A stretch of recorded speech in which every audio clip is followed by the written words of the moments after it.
The following program is a collection of stooges talking about happenings in the sports world. It is meant to be comedic informative. The opinions expressed on this show do not necessarily reflect the beliefs of their peers, their boss, or ESPN. There may be some cuss words because that's how humans in the real world talk. If you are young, please seek permission before watching any further. Hey. What? Let's go! This show stinks, and the fact that you listen, we are very, very thankful for it. McAfee on the line with a gorgeous assist. The all-time leading tackler for the Green Bay Packers. You pink! Stop! Damn it! Your friend tell a friend something nice could change their life.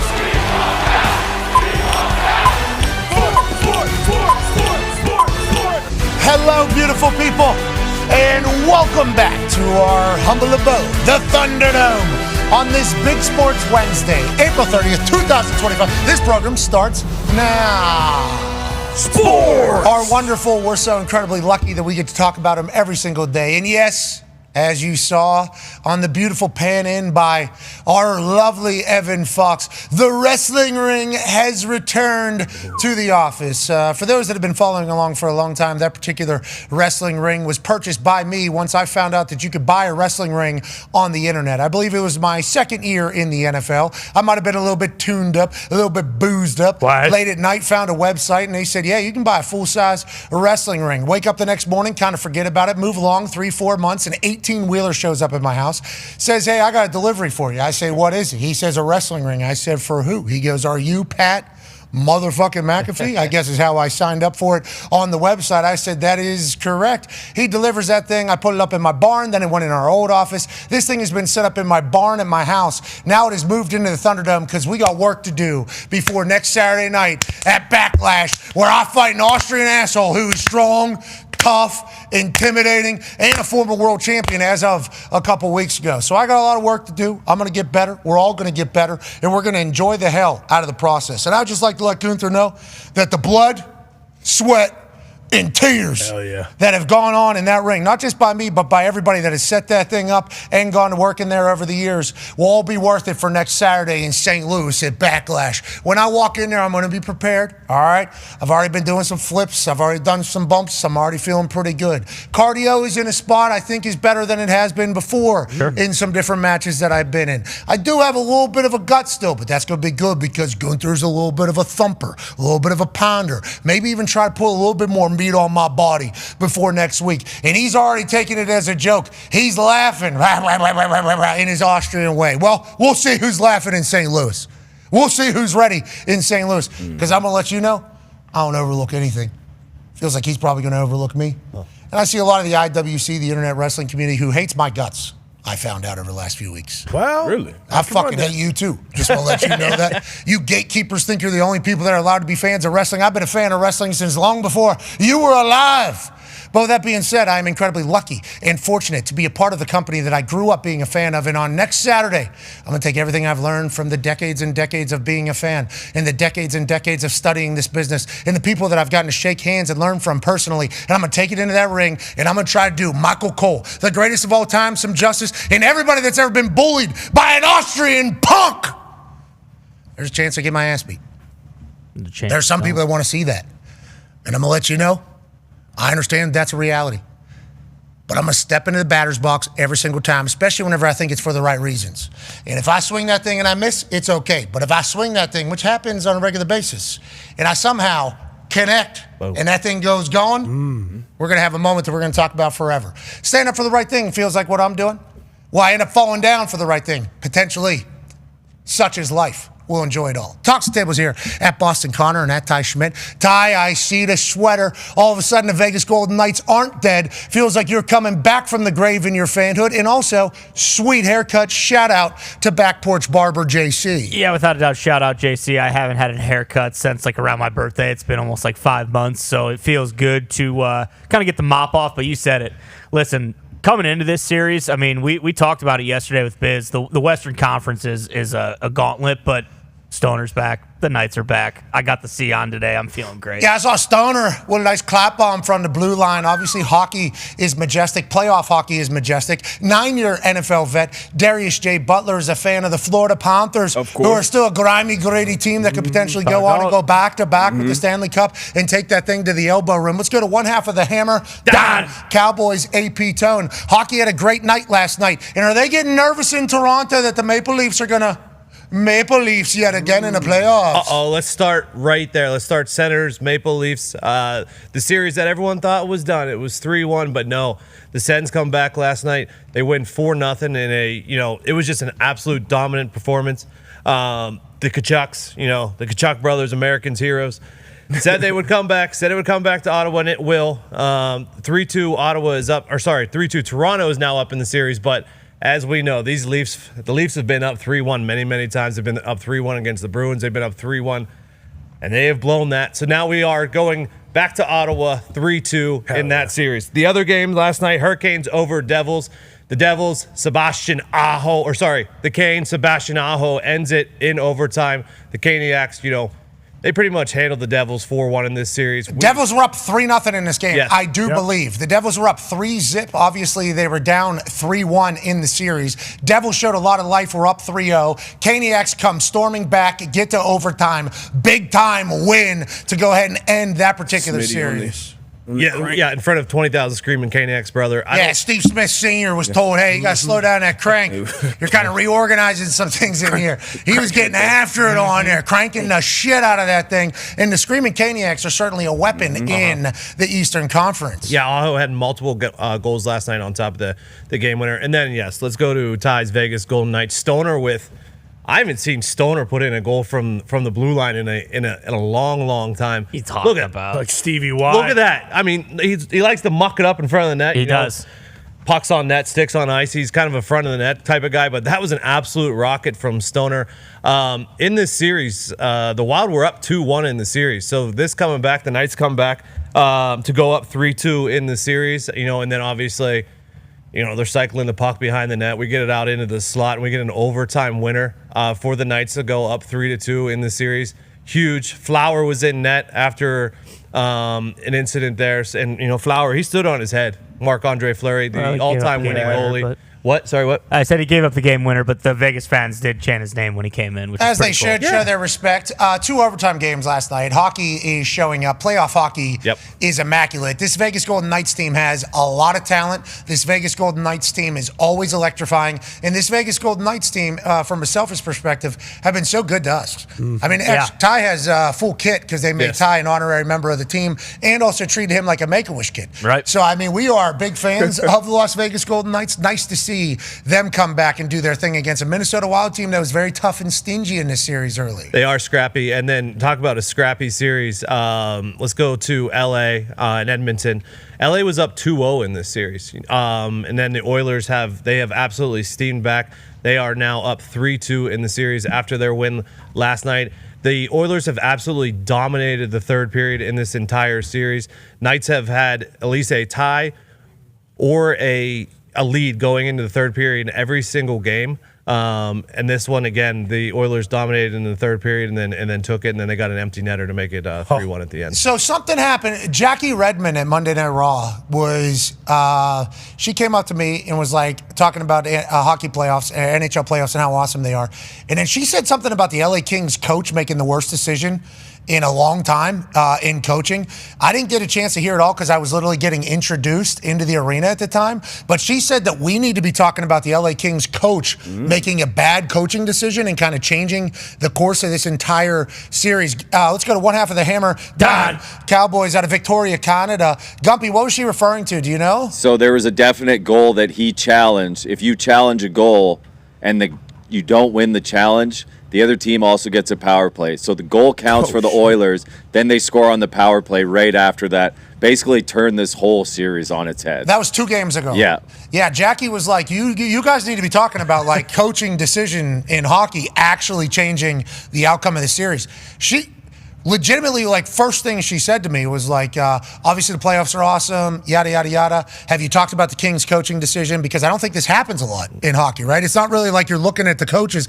Biz actually said yesterday about the coaches, like, coaches, $6.5, $7 million for a coach. There's only so many things you can really do. Feels like that might become a storyline if the Kings end up losing a series. They legitimately could have swept this series. Like, that's how, at the start of this series, they were outplaying the Oilers, like killing them, and then that changed everything. Now the Oilers are up. The Kings never lose at home, dominated at home all year. Oilers go in there and win, and you got to think the Oilers clinched it at home in Game 6. That also happened last night in the Golden Knights game on Stoner's goal. Minnesota challenged as well, and then boom, right after that, goal's good, and the Golden Knights are right back on a power play. So, yeah, I mean, that obviously, that changes the outcome and the flow of a game massively. Okay, let's go to tonight. There's more Stanley Cup playoffs for this evening. Washington, who's up 3-1 currently over Le Habs, will be playing, obviously, Ovechkin, superstar of the league. Kachuk and the boys down in Florida are up 3-1, taking on the Bolts in Tampa. That's a tough barn. St. Louis and Winnipeg, 2-2, 9:30 tonight. Hopefully that series can go to 7. Why not? You know, why not extend this playoff? Feels like everything both in the NBA and the NHL, 3-1, 3-1, 3-1, 3-1. Here we go. Now we got a couple battles. Speaking of the NBA, had a good night last night. 9-year NFL vet, Darius J. Butler. What the hell happened in the NBA? NBA did have a great night last night. One more note on the NHL, too. Panthers, Ekblad will be suspended 2 games. He was just gone, right? Yeah, 20. He got suspended with PEDs, came back after 20 games. Obviously had the hit that wasn't called in the game, but then got Bit of an elbow. a 2-game. I didn't love it, but it is what it is. We'll rally. We'll figure out a way. But NBA was great last night. Oh, yeah, that was clearly an elbow to the It was head. clearly. Didn't call it. How about the ref right there? Nah. That's playoff hockey, right? That's what I thought. puck. That's what I thought. So hockey's showing up. This guy's suspended for 2 games. I mean, Yeah. that's clear elbow to the face. Love everything about it. Okay, hockey players just kind of eat that and keep it moving. Suspended 2 games after a 20-game suspension for PEDs. Are the back-to-back hopes gone with one elbow swing for the Florida Panthers? We shall see. NBA in the middle of some magic right now. Yes, there are 4 games last night, 2 kind of blowouts and 2 very close games. We'll start on the West Coast with the Nuggets and the Clippers. 2-2 series coming into it. Nuggets found a way to get it done. Joker, once again, being dominant, got a triple-double. But the story tonight was Jamal Murray. And I found out this morning he is the all-time leader in Nuggets history with 40-point playoff games. I would not have thought that. I would have thought it would have been Joker, maybe even Melo. But Jamal Murray came alive and put the Clippers down. This really wasn't close. James Harden didn't really show up for the Clippers. Kawhi had a decent game. Russ had a good game as well. Just an all-out team effort for the Denver Nuggets to figure it out and get it done and get this series to 3-2. Like I said, this was a 2-2 series coming in. They found a way to get it done. Jamal Murray just lights out. 8 for 14 from beyond the arc, so he was on fire all night long. Nuggets get it done, 43-7, 3 steals. Like I said, 8 for 14 from beyond the arc. And Joker's coaching this team, right? He is. Yeah. He's a coach. That's what they're like. First shoot, he is the coach of that team right now. Coach and GM. And, when you fire your coach coming to the playoffs, we've said it, all the NBA guys have said it, like you pretty much think championships hopes are out the window. But Joker and obviously Jamal Murray and other guys stepping up, having big plays. I can't speak enough about Russell Westbrook, too. Bouncing back, he always has tough outings, and it's always loud in the media around that team when he does. So I love to see him showing up as well. Other game. Russell Westbrook, just last thing on him. He's so fast. Yeah. That'd be like a loose ball. It's like, who is that? And it's like, fast. Oh, it's Russell Westbrook. Still got it. Doesn't have a lot of pressure on him on this team either. No. Because you talked about, obviously, Jamal and Joker. Yep. Aaron Gordon also a guy. Vaughn a guy. I mean, they got a bunch over there. Yeah. And Joker being the coach, player, Jackie Moon of them right now currently. Pretty awesome story. And I think, I forget who we talked to, maybe Q Rich or somebody else from the NBA world, that they said, once you fire a coach, just like you mentioned, you're kind of saying, like, all right, we're not going to try to win it this year. I don't think anybody told the team that. I don't think anybody told the players that. Obviously, Joker has the opportunity to be great anytime he's on the court. What if the Nuggets go on a run here and they fire their coach and GM right beforehand? If you're Malone, you got to be like, Was I even? Yeah. What was I doing there? If they can go on a run, that would be unbelievable. His only championship run with the Nuggets and Joker. Jamal Murray was obviously huge in that as well, but that was one of the more impressive championship runs I know that at least I've ever seen. Speaking of championship runs, Celtics, champions looking to go back to back. They had a great outing last night. Didn't start off well. They were down in the first half against the Magic. 0 for a team that broke the 3-point record. 0 from beyond the arc in the first half. And they just absolutely took over the game in the second half. 36-13 in the third quarter. Ended up beating the shit out of the Magic, 120-89. Jason Tatum, once again, should be at this point one of, if not the face of the league. I mean, he's everything you want in a superstar, not only his team, but just league-wide. Gold medalist as well, even though, Steve Kerr didn't play him, but just absolutely vibes. Gold medal vibes. Performance. 35, 10-8, so he's a guy that fills up the stat sheet, and this team, they're going to be feisty on defense, going to get it done on offense. Jaylen Brown had a solid game as well, but it's always a team effort when it comes to the Celtics. They close out this series 4-1, so a gentleman's sweep. Orlando Magic, they got talent, they got guys just probably a piece or two away, but I am excited to see Paolo's future as a superstar in the NBA. Did you see that graphic that Boston made Orlando magically disappear? That was pretty good. Very clever. Way to go, Bone. Well done, Bone. Bone was really in his bag this morning. Really in his bag this morning, I'll tell you. Yeah, I was hoping, especially in the first half, that the Magic at least extended this series, 1-2 games maybe, but this is a great job by Celtics closing out, and now they have more of an opportunity to get healthy when they get to the next round. Another game, Pistons and Knicks. Been a gritty affair. Another good series right now. That series is also 3-2 now. Knicks came in up 3-1, and Pistons found a way to get it done. Cade Cunningham didn't have a great game, I would say, to his standards going into the fourth, but his game is just so calm, under control. He's a young player, but he looks like a savvy vet out there getting it done. Some substitution. I think Thibodeau could have probably got his guys, got Big Body Brunson in a little bit earlier, late into that fourth quarter, but did not. And Pistons found a way to get it done and extend this series to make it 3-2. Pistons continue to fight. Hopefully this goes into a seven-game series. Love to see just outside of the court, I just love seeing Foxy and Bruce going at it in the back. Oh, yeah. So I need 7 games out of this series for sure. But I think Cade grew up a little bit more in this series. All the boys fight. They're all dogs out there. Big Purr, we'll see how he bounces back and shows up for the New York Knicks going forward. See if they can close it out next game. You can tell how physical Detroit is. I was watching a portion of that game last night because I couldn't watch the next game we're going to talk about, even though I live in the city that the game was happening, and it was a closeout playoff game, and we couldn't fucking watch the game. Need to figure that whole thing out. That is the dumbest. I don't even know. I don't even know the proper words to describe the fact that I couldn't watch the Pacers play the Bucks last night. Get out of I have YouTube TV and I have Hulu, and I couldn't find the game, and it was on YouTube TV on NBA TV for like the first quarter. So I thought I had it figured out. I thought I had it on. Leave the room, come back. No. Program's been blocked in your area. Okay, so I guess I'll just watch through social media clips. Oh, no, you got to download the NBA app. It's like, okay, let me have my TV download another. Can it even find the NBA app? I have no idea. Well, you need to have Bally's Network or FanDuel TV. It's like, well, is somebody going to call YouTube and Hulu and tell them that? How? That's unbelievable that I live in the city in which this game is happening. And they're like, well, it should be sold out. Was it not? Felt like Had to have been. Had to have been sold out. So I just can't watch what? Anyway, so I was forced to watch Pistons-Knicks, and it was boring. The Magic's happened here, and it got good at the end. Pistons-Knicks got good at the end. But this Bucks-Pacers game has had a lot of juice, and the series has been wild. Can't watch it, so I guess I'll watch Pistons-Knicks, then I'll go over to hockey and yada, yada, yada. That's how I do my night. Jalen Brunson was getting just there wasn't a single step he was taking without 2 guys or 1 guy hitting him, going and burying him.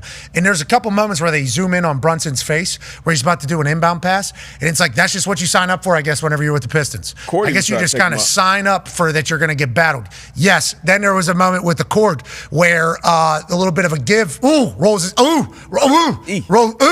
So maybe the Pistons kind of softened the floor a little bit there. Maybe that's normal wood. I'm not 100% sure. But playing that Pistons team, I don't think anybody wants to sign up for that. Yeah, gritty, grimy, tough, physical. It's exactly how we want it. And that's how we won the game because Hart and Brunson were out at the end of that thing, and that's when we pulled away. We got a lead, and they couldn't get sub back in, and we win that one. Game 6 in Detroit. Let's go. They're like in hockey. Tampa won all those years because they were big, physical, and fast. Yep. And it's like in playoff hockey, if you're big and physical, you're probably going to end up winning, which is why this Washington Capitals team has a shot, because Tom Wilson is literally still Tom Wilson, Ovi's still Ovi. But you got to be big and you got to be strong. This Detroit Pistons team, in best of 7 series, baseball, you can't do it. But in hockey, you can. And in basketball, if you play the right way, you can. It's like they wear people down. And that's how we love it. It's just like the Bad Boys back in the day, the 04 Pistons back in the day. And then you could even look at the Lions. The Lions are a gritty football team that are going to ground and pound. So that's what the city of Detroit wants. It's what the state of Michigan wants. So they're so much fun to watch win these games. Yeah, I think Joe Mazzulla's Boston Celtics will sign up for it. But Foxy mentioned it right there. From, I think it was 2:57 left in the game to 27 seconds left, they were trying to get Jalen Brunson in the game. And everyone in the Garden was basically, there was like a growing uncomfortability with what was going on because of the fact that there was no pauses in the game. I think they had to call timeout to get Brunson back in, because at that point I was watching the Celtics game because, of course, they weren't showing Pacers Bucks. As soon as that ends, NBA TV, hey, we're back. Celtics Magic, here we go. But yeah, that was so stupid. It was going to complete meltdown. Right but anyways, the Pistons are a team I don't think anybody wants to play. I don't think anybody wants to play the Pistons just because there's no way it's going to be a fun series. You're going to get beat down. And like the refs are going to have to figure out what they call and what they don't call. It's kind of like what they were saying about Patino's team whenever it came to March Madness. It was like the refs are going to have to decide what the rules are for their team because it's every single time down the court. I assume the Detroit folks, you talked about the old Pistons and everything like that. I assume the Detroit people love how this team represents that city. Love everything about it. And like you said about the refs, it's so weird because like they'll call the game normal, and then at the end of that game, it was so physical, and they swallow the whistles. They don't know what to do, so they just let them play. It's awesome. A lot of pressure on the refs. So much. Now let's get to the game that nobody in Indianapolis could see unless you were there, unless you were just watching the clips online. The Indiana Pacers beat the Bucks in a gentleman's sweep. Congrats to the Indiana Pacers. Hell yeah. Tyrese Haliburton is the guy. Tyrese was balling all over the place. End of the fourth quarter, had to make a play to tie the team. He does. Then let's go to the final 37 seconds of the game last night and just watch the Pacers, who were down 7 with less than a minute left in overtime. From the rebound, Pacers have to work quick. Again, no timeouts. Here's a long 3 by Nembhard. He got it. Yeah, baby. Got it to Trent. Taken by Nembhard. Nice job by Nembhard to get there to take it. He's not Nemsopra. Pacers still have a chance. Haliburton has it. 20 seconds to play. Milk check. Don't mind him getting a layup. And he'll lay it in and a foul. Now they might because it's a 3-point play. It's tough. They got the foul. Mr. Haliburton. Into Green. And out of bounds. Trent lost it. 10 seconds left. Overtime. Series deciding game. Haliburton against Giannis. Haliburton. 3 seconds. Puts it in. He put it in. 1 3/10. There's no timeout. No timeouts for the Bucks. Giannis to inbound. Not happening. Here's Trent. Great victory for these guys. What a heck of a victory. What a win for the Pacers. Pacers are a damn good ball club. Yeah. And Connor, you said yesterday that you'd rather play the Cavs than the Pacers at this moment as the Boston Celtics. A lot of Cavs fans got all pissed off. Then you put out a tweet. What are the records between the Pacers and the Cavs? Last 50 games of the season, including the playoffs, they essentially have the exact same record. I think it's 1 game difference, maybe 35-15, 36-14, but they're basically identical these last 50 games. Yeah, Tyrese Haliburton and the boys are balling. Coach Carlisle has the boys flying around. This Pacers team at this time of year, if you go back to last year and this year, playing their best ball, and also the entire city is around them. Did you hear that experience? Did you hear that environment? Last year, they might have been too young. They got a big win in the Garden. Then they took on the Celtics in the Eastern Conference Final. They should have won 3 out of those games. They end up losing 4 straight, 4-0 loss. Nobody's even allowed to celebrate. You get swept in the Eastern Conference Finals.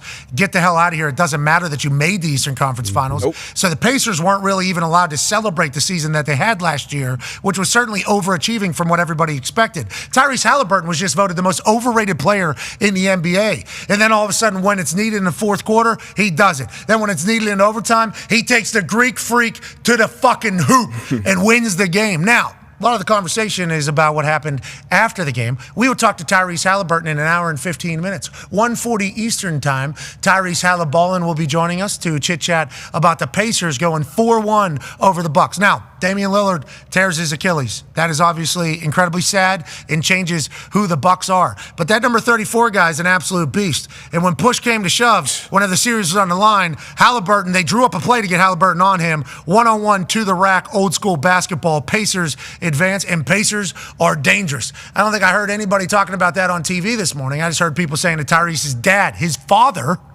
should not be allowed to watch him play basketball live ever again because of a moment that happened afterwards. Crazy that is coming out of people's mouths, but I understand we must protect players at all costs. I'll be excited to hear what Tyrese Haliburton has to say about that in about an hour and 15. I think he agrees with the sentiment that his dad should have been nowhere near Giannis after that game. But I do believe his dad has been very invested. His dad just read that he was the most overrated player. Yep. His dad has watched him get benched throughout the entire Olympics. His dad has seen him get traded out of Sacramento. His dad has been alongside the journey of the Iowa State Cyclone throughout his entire life. Maybe got a little bit excited whenever his kid took the Greek freak to the rack to win it and had a moment afterwards that he regrets, which is what he said. Tyrese obviously regrets, but just being like, ban him! Ban this kid's dad! Is a wild statement, I think. Just that's a wild statement, but I don't know how the NBA policies operate. Yeah, I mean, we'll see. Protect the player. I am on the protect the players world, 100%. And also, Giannis. Yeah, he's kind of. Giannis going down to Mr. Haliburton, and Mr. Haliburton not even. Yeah. Him also go, what to a 6'9" guy? Certainly a tail of the tape should be made there on how that whole thing went. But Giannis, I think, and Tyrese, I think they know each other. Yeah. Obviously through the basketball world. I think they have maybe a same trainer and everything like that. Giannis obviously very upset in that moment. His team just got knocked out of the playoffs. Tyrese's dad super jacked up. He apologized for it. He doesn't think it's right. Tyrese doesn't think it's right. So it's been a wild reaction, but the reaction has kind of been camouflaging what the real story is. This Pacers team is for real. Yes. We couldn't watch the game last night, but if you could watch the Pacers, they are for real, Debo. It was a phenomenal radio listen, I tell you that. Little flash of the past, but yeah, it was an unbelievable game. And now on the Bucks side, is that the last time we see Giannis in a Bucks jersey? It's going to be some conversation, a lot of conversations about that. Obviously, the post game dust up is going to get some headlines, and he kind of Pops put Tyrese in a bad spot. But I think Tyrese handled it like he's been handling everything. It seems like a true pro. And Giannis, I think he did as well. He showed a lot of restraint. That's a big, bad person to walk up to, but he definitely showed restraint. Then he got into it a little bit with Ben Mathurin, too. So this is a chippy series. This will be a chippy series, but this is why we watch the playoffs. This is why we love the NBA playoffs. Yeah, him snagging Mathurin's head afterwards, and then Mathurin say, get off me there. Yeah. There was indie reporters that were like, Ben, what are you doing? It's like, what is Ben doing? Why is this guy snagging Ben Mathurin's head? Is he going to kiss him? Is he going to hug him? Or is he... definitely said something crazy to him, too. I mean, he's okay, all right, get that. Like, there was indie reporters that were like, Ben, what are you doing here? It's like, what the hell was... the hell was going on like some old beat. in the hug? But with that being said... I appreciate the fact that both these teams cared enough to get to this chippy, you know? And it was a great series, even though it was 4-1. And once again, the Pacers, they're menaces. Yes. The Pacers are a problem, and the Pacers are loved here. This particular Pacers team, loved in Indianapolis. I think everybody says they represent the city well, they represent the Pacers well, and obviously the storyline of his dad getting after it, I don't think anybody wanted that to be the story, but I'll tell you, you look front row down there, every game, it's Tyrese's mom, Tyrese's dad, and they've been through it all with Tyrese. And he gets a little jacked up. I appreciate the fact that he loves his kid. Yeah. Now, can't make it about you. Sure. No doubt. Can't make it about you. Joining us now, ladies and gentlemen, is a man who just got done with another, we assume, successful draft. I've gotten some stats here about this man. Okay. All 38 of this man's draft selections, first through sixth rounds, from 2019 to 2024, were on an NFL roster last season. That's crazy. Whoa. Wow. That's a high hit rate. Ladies and gentlemen, this is a multiple-time Super Bowl champion. This guy's an absolute legend. The general manager of the Tampa Bay Buccaneers. Ladies and gentlemen, Jason Licht. Hey, sorry about the little audio glitch that there was. Thank you for waiting around, and thank you for joining us, boss man. How are you? I wouldn't miss it for the world. Appreciate you having me on. I want to let you know, we looked up some of these stats, brother. You're in your bag whenever it comes to this draft thing. 38 from 2019 to 2024, first through sixth round. All 38 picks that you and your scouting department and pro personnel and everything were on a roster last season. That feels so unlikely, just with the way the world is currently, with the way we don't know who's going to show up. Once somebody gets a little bit of money, once somebody gets a little bit of freedom, once somebody gets into a new system. For you, what is the biggest tell on whether or not a guy's going to be successful in the NFL? What are you looking for that kind of makes it that, okay, this is going to be a guy type indicator for you? Well, first of all, I mean, I got a phenomenal staff. I'm lucky. The only thing I'll take credit for is hiring well. So I hired a great group of guys and girls that are on my staff. I mean, you guys have had big brain Mike Greenberg on, and there's a host of others. But it was about 5 years ago. We weren't having the success I wanted in the drafts. We kind of had a powwow, got together, just all of us, the whole staff, talking about what are the picks that have made it, what are the picks in the history of the Bucs and that have made it and were big time players. And we, it was the person. We're never rarely missing on the player. We're missing on the person. And what are these qualities of a person that made them successful? And we came up with it. We came up with a little slogan. John Spytek was a part of this too. It was called "I Am That Man." And we have a silhouette in our draft room. It's actually Levante David that is the silhouette because he epitomizes everything about what we're looking for. You could say the same thing about Mike Evans, Chris Godwin, a host of others, but it's a quality that we're looking for, and it's really not that hard. We put the players that are worthy of being drafted on the draft board like every team does, but then we just kind of take the assholes and the douchebags off, and guys that don't love football and guys that have proven that they don't like it, they're difficult to deal with, and we just kind of mitigate our risk. And we're taking great players that are great humans. What'd you say? I am that man? I am that man? What is the... I am that man. It's, so at the final stages of the draft prep, we'll go around the table to all the people in the scouting department and say, is he that man? And yes, he is, or no, he's not. So we take him off the board, and we take a lot of good players off the board. A lot of players that went in the first, go in the first round. But I inform the owners, don't get nervous. These guys are probably going to go in the first, but we just don't want to deal with them. Jay Glazer and family, obviously the ownership down there at the Tampa Bay Buccaneers. Let's talk about I Am That Man being kind of represented in your first pick. Emeka Egbuka is a guy that Kirk Herbstreit came on the show and was like, the guy who's going to be the guy. Another Terry McLaurin is what Kirk Herbstreit described him as, is Emeka Egbuka. You take him at pick 19. That is the highest that he's ever been showed any respect, basically, since he has gotten to Ohio State. Has put up massive numbers. I believe he's a record-breaking receiver for the Ohio State Buckeyes, and he's never talked about. Even whenever we were talking about the games and we're covering the games, obviously it's impossible not to talk about Jeremiah. Mm-hmm. And then beforehand, it was impossible not to talk about Marvin Harrison, let alone Tate, and then the two running backs that they have. Whenever you go through the superstar list and the storyline list and the talking point list, Emeka Egbuka is like 5, 6. If you add Will Howard and you add the offensive line, he's like 7, 8, 9 on the talking point list out of a starting 11. But every single game he showed up, and he blocks his ass off whenever other people have the ball. I assume whenever you guys did that I Am That Man speech, this guy had glowing reviews because that's all anybody that's ever been around him has said. When did you know this was going to be the guy if he was available? The scouts talked about this guy all year, starting back, I think it actually started back last year in 2023, but he just epitomizes what we just talked about. You can't find anybody to say a negative thing about this guy. As a teammate, as a person, and then obviously as a player, we just thought that he was just the mold of consistency. He reminds us, he's got some Godwin traits to him. He's got, but he can play all three positions you just can't go wrong with this guy.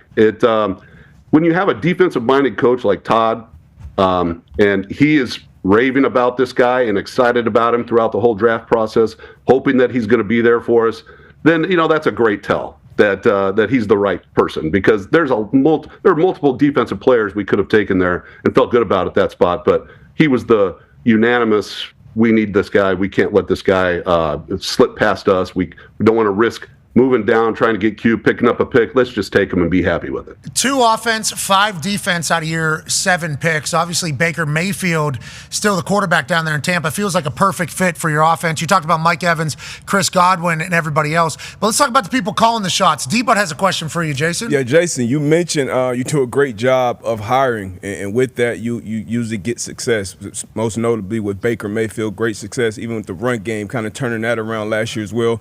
So you lose Liam to Jacksonville to be a head coach, and that will continue to happen as long as you have success. How do you manage the people taking over those jobs, whether it be coaches in front office? How do you manage identifying, the next in line? Well, I trust Todd, obviously, to know who he likes as a coach and what he's seen all year. He's been in the meeting rooms with them the whole year. And for us this year, we interviewed a lot of candidates. Todd did. I was a part of the process, but Todd did the majority of it. But really, at the end of the day, it was pretty easy with Josh Grizzard, our Grizz, we call him, as our coach, as our offensive coordinator. He's also from Lizard Lick, North Carolina. So you got Grizz from Liz. Is that for Lizard Lick Towing? Is that? Oh, that's Lizard Lick Towing. Hell yeah! Have you ever seen that show? No, I haven't. Oh, you want to learn a little bit more about Grizz and where he's from? I think you should go check out Lizard Lick Towing. Yeah, I think you should. I felt like I knew everything about him. You watch one episode, you'll get it. You will get it complete. Grizz's success story. We should be talking more about Grizz. Way to go, Grizz. Congratulations down there. I'm sorry I cut you off there, but Lizard Lick Towing, I think we'll do a good justice on where Grizz is from. I think you'll learn a lot quickly. Just 30 minutes is all you need. Well, he had a great relationship with our entire offense, and he's a sharp guy. Not just because he went to Yale doesn't mean that he's sharp. I know some people from Yale and Princeton and other Ivy League, schools that I wouldn't trust coaching our offense, but he's definitely one. It's a plus. He's just a great dude, and I know when Todd named him the offensive coordinator, I got text upon text from our players and most notably Baker, that was really, really fired up about it. So he's off to a great start. How often did you check it? You said most notable there with Baker. Did you check with Baker? I know this is a big conversation. It always is. Like, hey, did the quarterback have any say on who his final wide receivers were? Hey, did the quarterback have any say on who his offensive coordinator was? We have seen drama in the past at other places, and that be an actual talking point. You and Baker, how is your relationship, and how much are you chit-chatting with Baker whenever you're doing things for the offensive side of the team, not necessarily the entire team? I would say Todd has a great relationship with him, and I also have a great relationship with him. Both of us checked in with him and asked what his thoughts were on Grizz, and they were always very favorable and always very, very high, along with our other offensive coaches. There's great synergy here. We got a great culture. Some other GMs might call it an ecosystem, but we call it our great culture. And everybody. It's right now we're flying high with the way it's going and the chemistry that we have, and this, Grizz will just step right in, and I think we're gonna not miss a beat. Baker feels like the perfect quarterback for you guys, especially in the situation that you were post Tom Brady. I mean, that's the greatest of all time. We saw the cranes that were in that city whenever we were living down there for like 6-7 months. Yeah. I mean, the Bolts had won a couple Stanley Cups. You guys obviously Super Bowl. Now who's going to come in for the next era? Obviously Mike Evans and others will continue, but the quarterback position is very important. Baker Mayfield, especially with how he'd been kind of kicked out a couple different times, felt like the perfect guy. And now I'm hearing he took Emeka Egbuka and his family to brunch as soon as he got to town after getting drafted. And was that down there on that bay? They got some beautiful spots. Looked like it. Is that where Baker took the brand new Buccaneer? It might have been. Baker's got a pretty good sweet spot too. His house, it's right on the water too. Oh, so I bet he does. Down on that island? Is he? You don't have to give away his. You don't have to give away. Yeah, I don't want to give away the address. Let's just say he's got a nice view. I think. Yeah, okay. He's got a nice view. We probably saw that house. I think we drove by it a couple times. Good for Baker. Congrats, Baker. You deserve it. You deserve it. You've earned it. Absolutely. I'm sorry, but he took Emeka out. That's like leadership to a T, right? That's what we're looking for here. I did it with unprompted. He was super excited after the pick. I texted him right before the pick, "You're going to like this one." He texted me back right after was announced, and super excited. And that's what we love about Bake. I was watching your show yesterday. You guys were talking about dogs. He's a dog, so that's what we love about Bake. That sums him up in one word. Yeah, Les Snead brought it up about how we're looking for dogs, and if you've been in a football building, it's spelled D-A-W-G, not D-O-G. And I think Les Snead was saying that because I seen some graphics on some shows that said like dog watch, D-O-G watch. And I'm like, ooh, that is not we're not talking about the same sport here. Yeah, wrong. You're talking about the dog show? Is that what you're talking about? I don't know what you're referring to. Looking for dogs. It seems like that's what I Am That Man is about. Like, hey, this guy. Totally. Yeah. Does he work hard? Teammate? Will he do whatever? Does he love ball? I mean, that is literally the case. Now, on that note, you took a pick that, I think is kind of a projection or maybe a question. Go ahead, Tone. Yeah, Jason, second round, Benjamin Morrison, out of the corner out of Notre Dame. He was hurt for half of last year, but his 2023 tape was unbelievable. He had 6 interceptions as a freshman. We're watching him against Marvin Harrison here, which was unbelievable. Is it a situation where like once the doctors clear him, you're good to go, or how do you go about drafting guys that have been injured in the past season?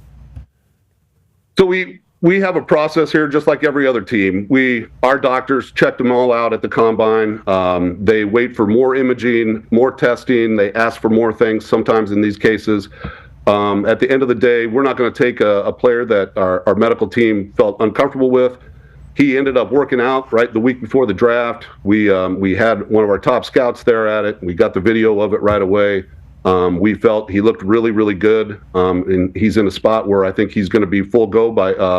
He probably could practice right now. We're going to see how it goes when he comes in here, but we're going to take it easy. We're going to make sure that we're careful with him, but he's going to be ready by training camp. Everybody feels like, and he had the same injury on the other side, his other hip back in high school, had it repaired. It's kind of like, from the way I understand, it's. Once it's repaired and you can play on, you've proven that you can play on it, you're good to go. It's almost as healthy as it can be. Speaking of injuries and coming back, let's go to the other side of the ball. Go ahead, Ty. Yeah, Jason, just curious. I assume everything is good with Chris Godwin, considering you guys re-signed him, but obviously he has that brutal, ankle injury and had to have surgery immediately, missed the rest of the season. What's his progress been like, and is there any part of drafting Emeka Egbuka because you don't know if Chris is going to be available at the start of the season, or is that one of those things where it's just like, hey, the more weapons we can get for Baker, the better? It's all about the weapons, and it was all about best player available there. Chris is on target where we thought he'd be.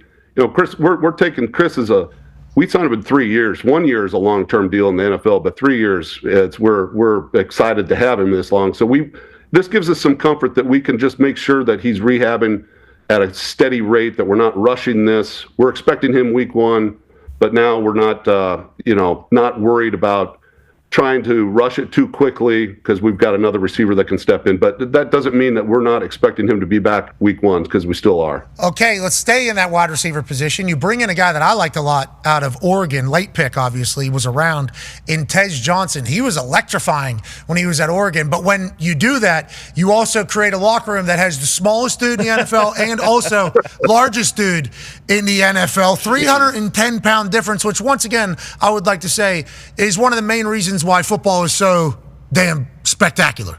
Any body type. Yep. It can play football and contribute to the team. So you got the smallest in the league, biggest in the league. Tell me about Tez a little bit and what your expectations are. What should anybody's expectations be for 7th rounder, 6th rounder, maybe even 5th rounder in their first year in the NFL? Well, they're up against the odds of just, if you take a look at the whole thing, every team year after year, 5th through 7th round picks, the odds are against you making your team.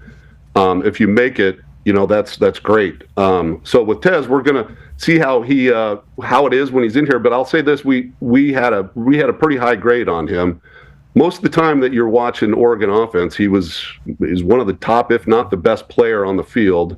Did the same thing down at the Senior Bowl, makes plays left and right. He's a hell of a returner, hell of a kid. Bucky Irving's been talking to us about him for 2 years now. Frankly, got a little tired of him talking to us every day about him. He was my son Theo, my 11-year-old's favorite player in the entire draft. That's not why we took him, but I don't have to hear about that anymore. So chances are, I mean, it helps life. Yeah, it helps life. No, it helps life a lot. Yeah. So, no, we're super excited about it. He was so fired up when he called. You know, you make those calls. I get a little nervous making those calls on draft day because that recording lives in infamy. And it's the most important day for these players, so I don't want to come off sounding like a dork, and I don't want to, call the player by the wrong name, and I certainly don't want to make a call and say, hey, because I kind of say the same thing every time. I try to think of something new to say, but once the call's made, hey, we're going to turn your name in. What do you think? And one day, one of them is going to say, well, I don't want to be there, and I'm going to have to say, hey, fuck you. Pick somebody else. Yeah, somebody not happy about you calling them. I mean, that would be a great recording. Hey. How you doing today, man? This is Jason Licht from Tampa Bay. And they go, yeah, I know. I was hoping this wouldn't. I mean, any other team but you guys. All right, forget it. We'll go ahead and shut it down. Hilarious that you're thinking about that recording because you flub a couple words. Oh, my God. You look like the dumbest guy of all time. Yeah. You look like the dumbest guy. How'd this guy become a general manager of an NFL team? Guy can't even speak. Oh, my God. The nerves before, let alone a first rounder. Holy shit. Maybe we get a teleprompter in there, Jason. Maybe we get a teleprompter in there. Something to think about, brother. Something to think about. That is. I'm gonna have to start using ChatGPT to come up with something new or something. I don't know. People are saying it comes up with apologies pretty well. Yeah, that's what people are saying on the internet. Maybe those have been publicly used. These AI, they might be doing the drafting for you much sooner than you could even imagine. Now, until then, Connor has a question for you. Yeah, Jason, I don't think they can figure out, the reasons why guys might not love football, which is what you said when it comes to breaking down some of these prospects for you guys. What are some of those things? Is it, things of the nature like Les Snead said yesterday where, they drafted a bunch of D linemen and all those D linemen started at small schools, worked their way up, and then, proved that they love ball through, working very hard. But what are some of those things that you look for that shows that guys don't love ball and you can kind of stay away from them? Well, first of all, I'd say my scouting staff, fortunately, they've been with me for a long time, a lot of them. And they have their areas covered pretty well. They know everybody in that area. They know, I know it's hyperbole and you hear it all the time, but they know the janitors in the building. They know everybody at these schools. So we get great information from them. It starts with them. They're the lifeblood of this organization, our scouts. But then, we talk to them at the combine, and these guys go through the ringer there. They're doing interviews for 5 straight hours, and sometimes I like it when our staff is talking to the player at the end because they're exhausted, but if they're still alert, engaged, they love it. They love every bit of it. And the same thing when we bring them in for a visit, top 30 visit. We put them through the ringer here. We start off in the morning. They pick them up early. They have breakfast. They meet with coach after coach, staff member after staff member for an entire day until 5 o'clock. And we had a player. Everybody has eyes on these guys. They report to me. They report to my scouting staff what they thought about the player, even the intern driving them to and from the airport. So we had a player that was towards the end of the day. We had him in a room. He was waiting to talk to another coach, and the coach goes in there, and he put a ski mask on. And he was sitting there with the ski mask because he was like, I'm just done talking to everybody. Can I just sit here with the ski mask on? So it was the weirdest thing. So I kind of like the psycho-ness of that. So we didn't take the player off the board. But it's just kind of... Definitely an asterisk, though. Hey, let's remember, this is a once-in-a-lifetime. Definitely an asterisk. Yeah, and move him down maybe a couple picks. But then we had a player that was getting a little too comfortable around one of the interns. And, does he not realize that that's probably going to be reported? I mean, that they have to know that this is a business. So obviously doesn't love it enough to act like a pro during the visit. So there's just little tells like that. That's interesting because, I would assume they're being told, like, hey, this is an interview. What you're doing right now is a full day interview with these people. So the people that pick you up in a car, even if they're not associated with the Tampa Bay Buccaneers, they are reporting back to the Tampa Bay Buccaneers. You would think in 2025, that would be a narrative that is at least spread to the people there. But then there's the follow-up of, like, well, nowadays these kids don't care because they've been millionaires for 4 years already. They've been millionaires for 3 years. Have you noticed anything in the modern NIL athlete? that I think it's potentially a positive because you already know what somebody's going to do whenever they get money, whenever they get rich, because that was a question, I think, for a long time. Like, hey, when this guy gets money for the first time, I certainly could be an example of people wondering, and I ended up I had a good time. I had a lot of... I bought a wrestling ring at 3 a.m. I mean, like, first time getting money. Not everybody's supposed to have money. I was not supposed to have money at the beginning of that. I still worked hard at my craft, but I was not supposed to have money. There's some people that get money once you start sleeping on satin sheets, not as good. Feels like in the NIL, that could be a positive because we already know what people are doing whenever they get some money. And has it changed the way they act when they're talking to you? Is there a little bit more entitlement potentially from people who have been professionals for a few years before entering the National Football League?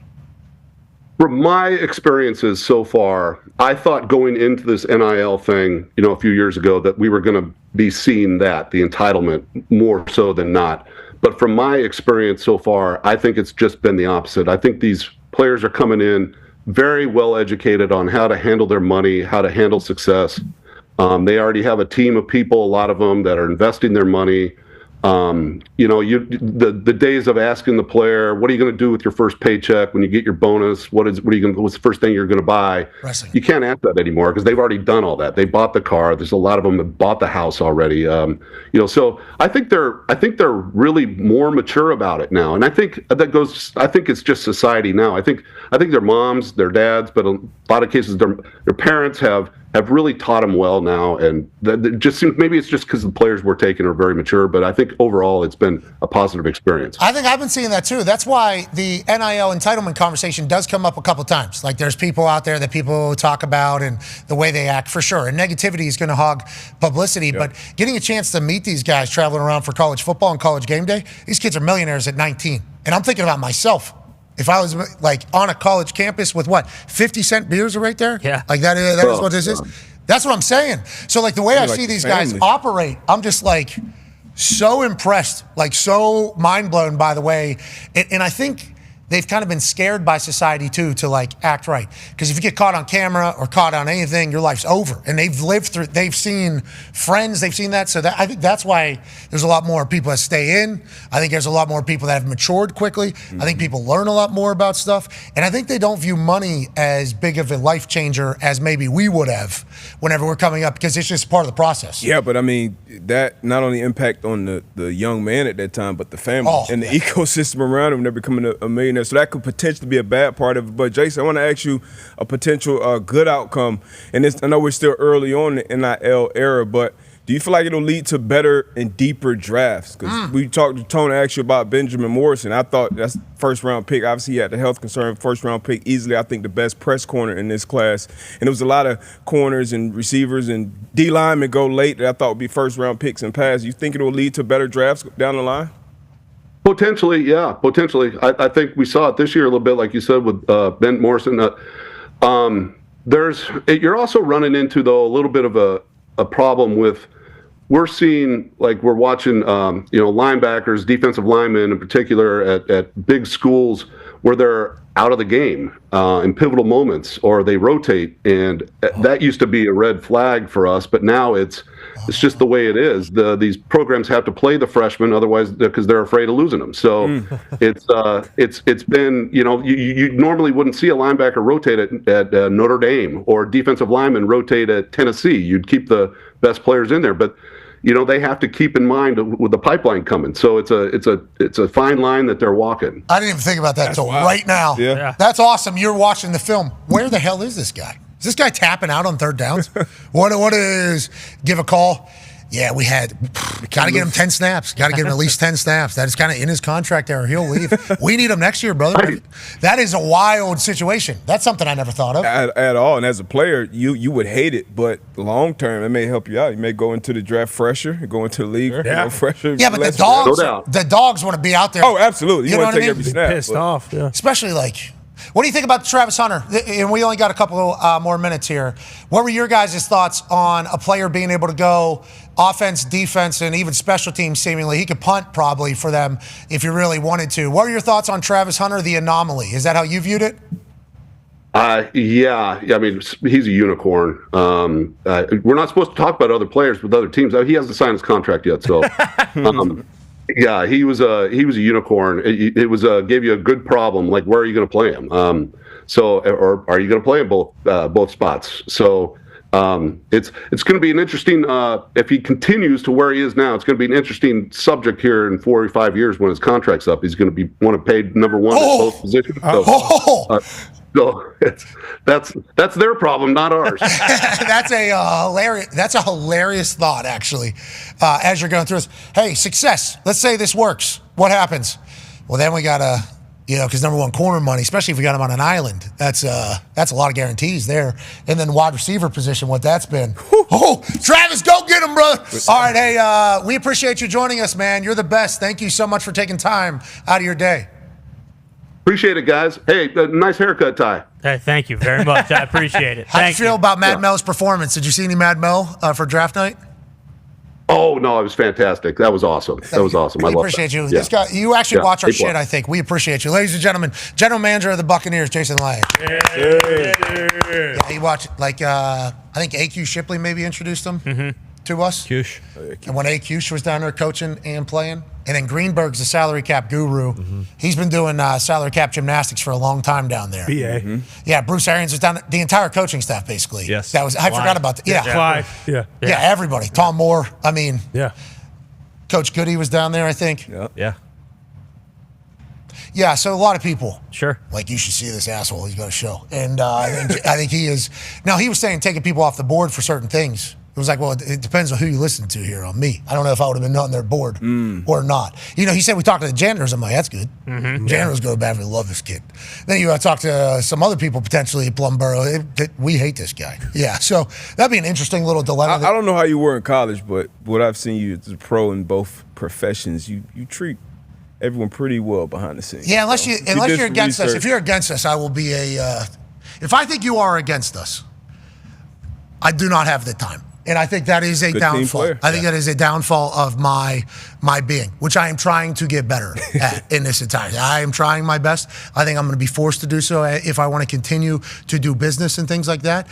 So if I feel like you hate us or against us or trying to stop us, and it's for either a wrong, boy, I don't have time. And if you would like to engage, I will certainly engage as well on why I think you are wrong in what you are saying. And then we'll keep it moving. And you know how that goes. That's that middle, that's that one. Sure.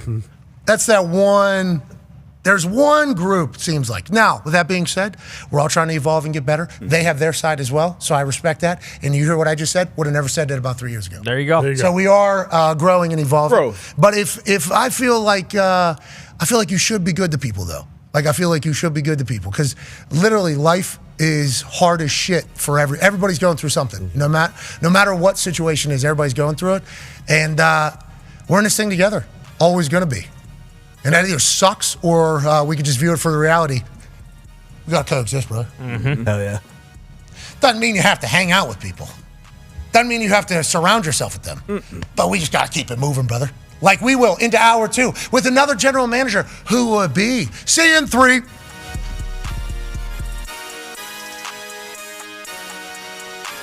Belle Sessions, who got here at 3 a.m. this morning, was the winner. Her ticket was pulled, and you thought to yourself immediately, what, Belle?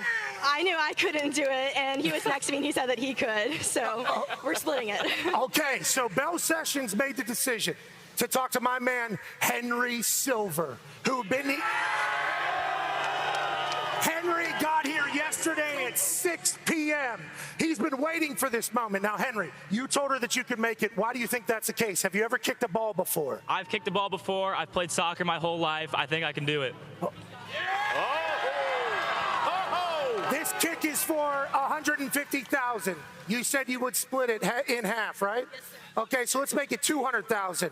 If you make it, you will both get $100,000. Where are you from, Henry? I'm from Fishers, Indiana. Who's your favorite NFL team? The Colts. Hell yeah, dude. Hell yeah. Come on, bro. Hell yeah. To hell with the Falcons. That was rude. They didn't deserve that. I like that. Henry, 33 yards, $100,000 for you, $100,000 for her, $200,000 to hurricane relief, $400,000 on the line. Henry, are you ready? Of course. Have you ever said anything bad about kickers? Of course. Shut up. Let's go. Now, here in Athens, Georgia, it would be beautiful if $400,000 would be up for grabs. Why don't we double it because the Georgia Bulldogs. So, $800,000 kick right here, Henry. But what I want to let you know is you're not getting a second opportunity. I don't care if this entire place starts chanting for a second kick. One kick, 800,000 racks, 400,000 to Hurricane Relief, 400,000 to you two split, 200 grand each. Henry Silver from Indiana for Bell Sessions. Let's go, Henry! Oh my!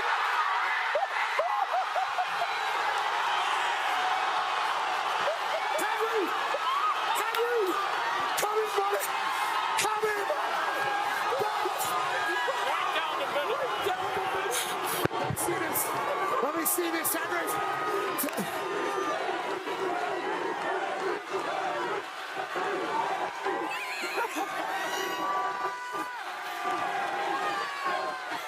That was amazing.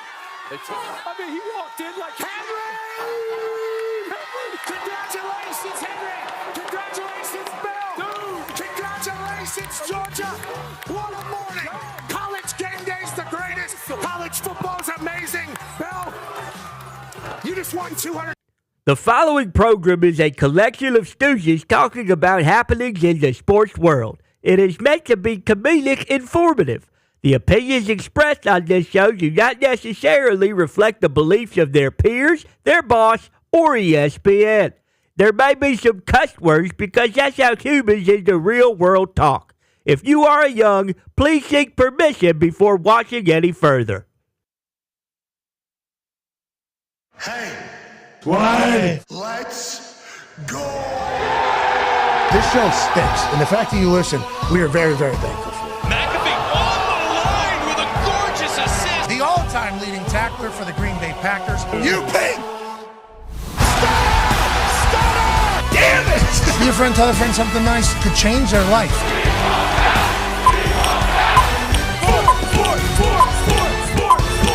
Hello, beautiful people, and welcome back to our humble abode, the Thunderdome, on this big sports.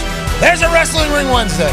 April 30th, 2025, Hour 2 starts now. Sports are happening all around us. And that professional wrestling ring looks damn good, doesn't it? Yes, it does. Oh, yeah. It was nice to see that thing come back together. It was nice to walk in here this morning and have a nice square circle out here. It was a nice reminder of the things that have helped build this company into what it is today, and how thankful we are for the people that have followed our journey since the beginning, because they would know that as our relationship with the WWE has grown, so has our company. We owe the WWE a lot, let alone for all the opportunities and the guidance and the chit-chat, but all the entertainment through damn near 4 decades of my life now. I'm 37. Wow. Getting close. Yeah, big week this week. Huge. Shout out to the WWF and the WWE and the professional wrestling as a whole. One of my first purchases after I got money was that right there. Didn't know you could buy one. Found it online about 2:33 a.m. Celebrating life, obviously, beforehand. Probably too hard. Would inevitably have to slow that down a bit if I wanted to survive and be a kicker in the or punter in the NFL. That was a nice life lesson. But as I was enjoying life, this thing popped up on my screen, and all I had to do was just punch in my debit card number, and this thing would show up at my house. Boom. They said they would build it too, because I knew how big of a pain in the ass it was to build, because I had been to indie shows in the past. I'd seen the people have to build the ring. I know that building the ring is actually a massive part of like the hazing process of getting into the wrestling business. Although Charles Lil Nate, he's been building rings for like 35 years. I think he is the guy after watching him do his thing. But I buy this, we'll ship it to you, we'll build it for you. And it's kind of synonymous with everything that has happened since I retired and since this second career has started, because I started training the day after I retired in that ring as a 29-year-old with a man named Rip Rogers, who was the former trainer at OVW, which was down in Louisville, Kentucky, which is where John Cena, Dave Bautista, Brock Lesnar, Shelton Benjamin, and many others trained. And he was their trainer, hired him to train me. And basically that ring basically just implies I'm retiring and I'm going to go try to do all the things I've dreamt about for my entire life. And that was number one on the list. So it's great to see it out here. And Next Saturday's going to come quick. That's right. Next Saturday's going to come quick. It was nice to climb those ropes, though. Get up to the top of that thing and just wait in the middle of the Thunderdome. Yeah, first time. I think we got to tighten the ropes a little bit, I will say. As I was at middle rope a little bit softer, and top rope and the bottom rope obviously has a mind of its own. So we kind of got to get that sorted. But that's like, it almost got me emotional this morning thinking about it. And as I was standing there, as it was being built and we're kind of piecing it together, it's like, yeah, man, I can't believe I get to do this again. Yeah, exactly. Need to bring it. Couple of those. Need to bring One, it. twos. You know what I mean? And we need to move a little bit. Yep, stick and move. We need to move a little bit. It's a sweet side. You come check it out in St. Louis. Thank you to today's sponsor, SeatGeek, the greatest ticket buying platform on planet Earth and the moon. Over 30 million people have downloaded this. Well, I don't know if that's true. There's over 30 million downloads. Sure. Okay, of the SeatGeek app. It's the #1 rated ticketing app. Okay? Not 2, not 3, not 4, #1. Over 30 million downloads, still #1. So that's a lot of people that could hate your product and say 5, 1 star, 1 star, 1 star. Instead, anytime you use SeatGeek, you think to yourself, wow, this was incredibly convenient. Because they score all the tickets. Best part. That's the best part of it. Oh, yeah, by far. They tell you. And I don't know what anybody else does. To be honest, I've never shopped for tickets on any other platform. But I will tell you what SeatGeek does for you. SeatGeek will say, they'll put a green dot next to something that'll be scored 1 to 10 a ticket. And that's basically them saying to you, like, hey, it's a good ticket at a good price. Hey, it's a good ticket at a good price. Then they'll put a red dot on one. And it's like, hey, they're trying to screw you over here. Do not buy this ticket. There's a better ticket somewhere else.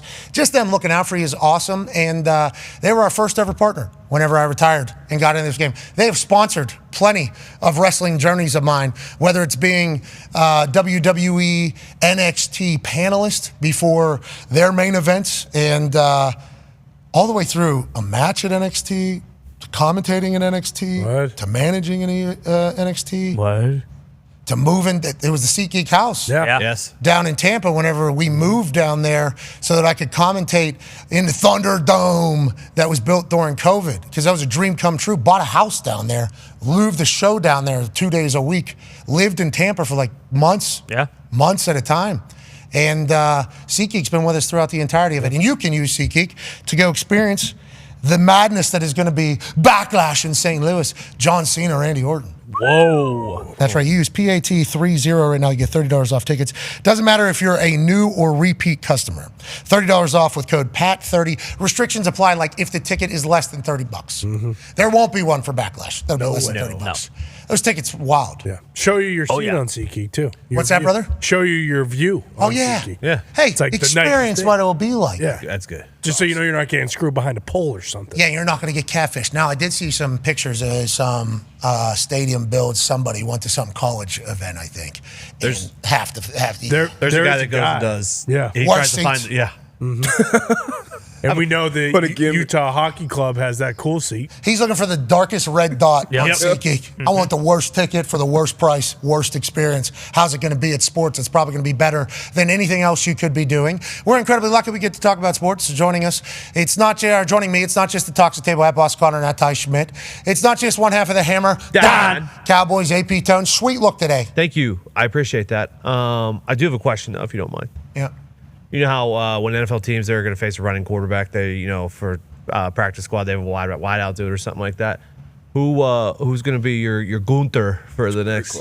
Big Papa Pump wants to come down here. Okay. Yep. I've seen him. Him and Gunther are a little bit different, but same.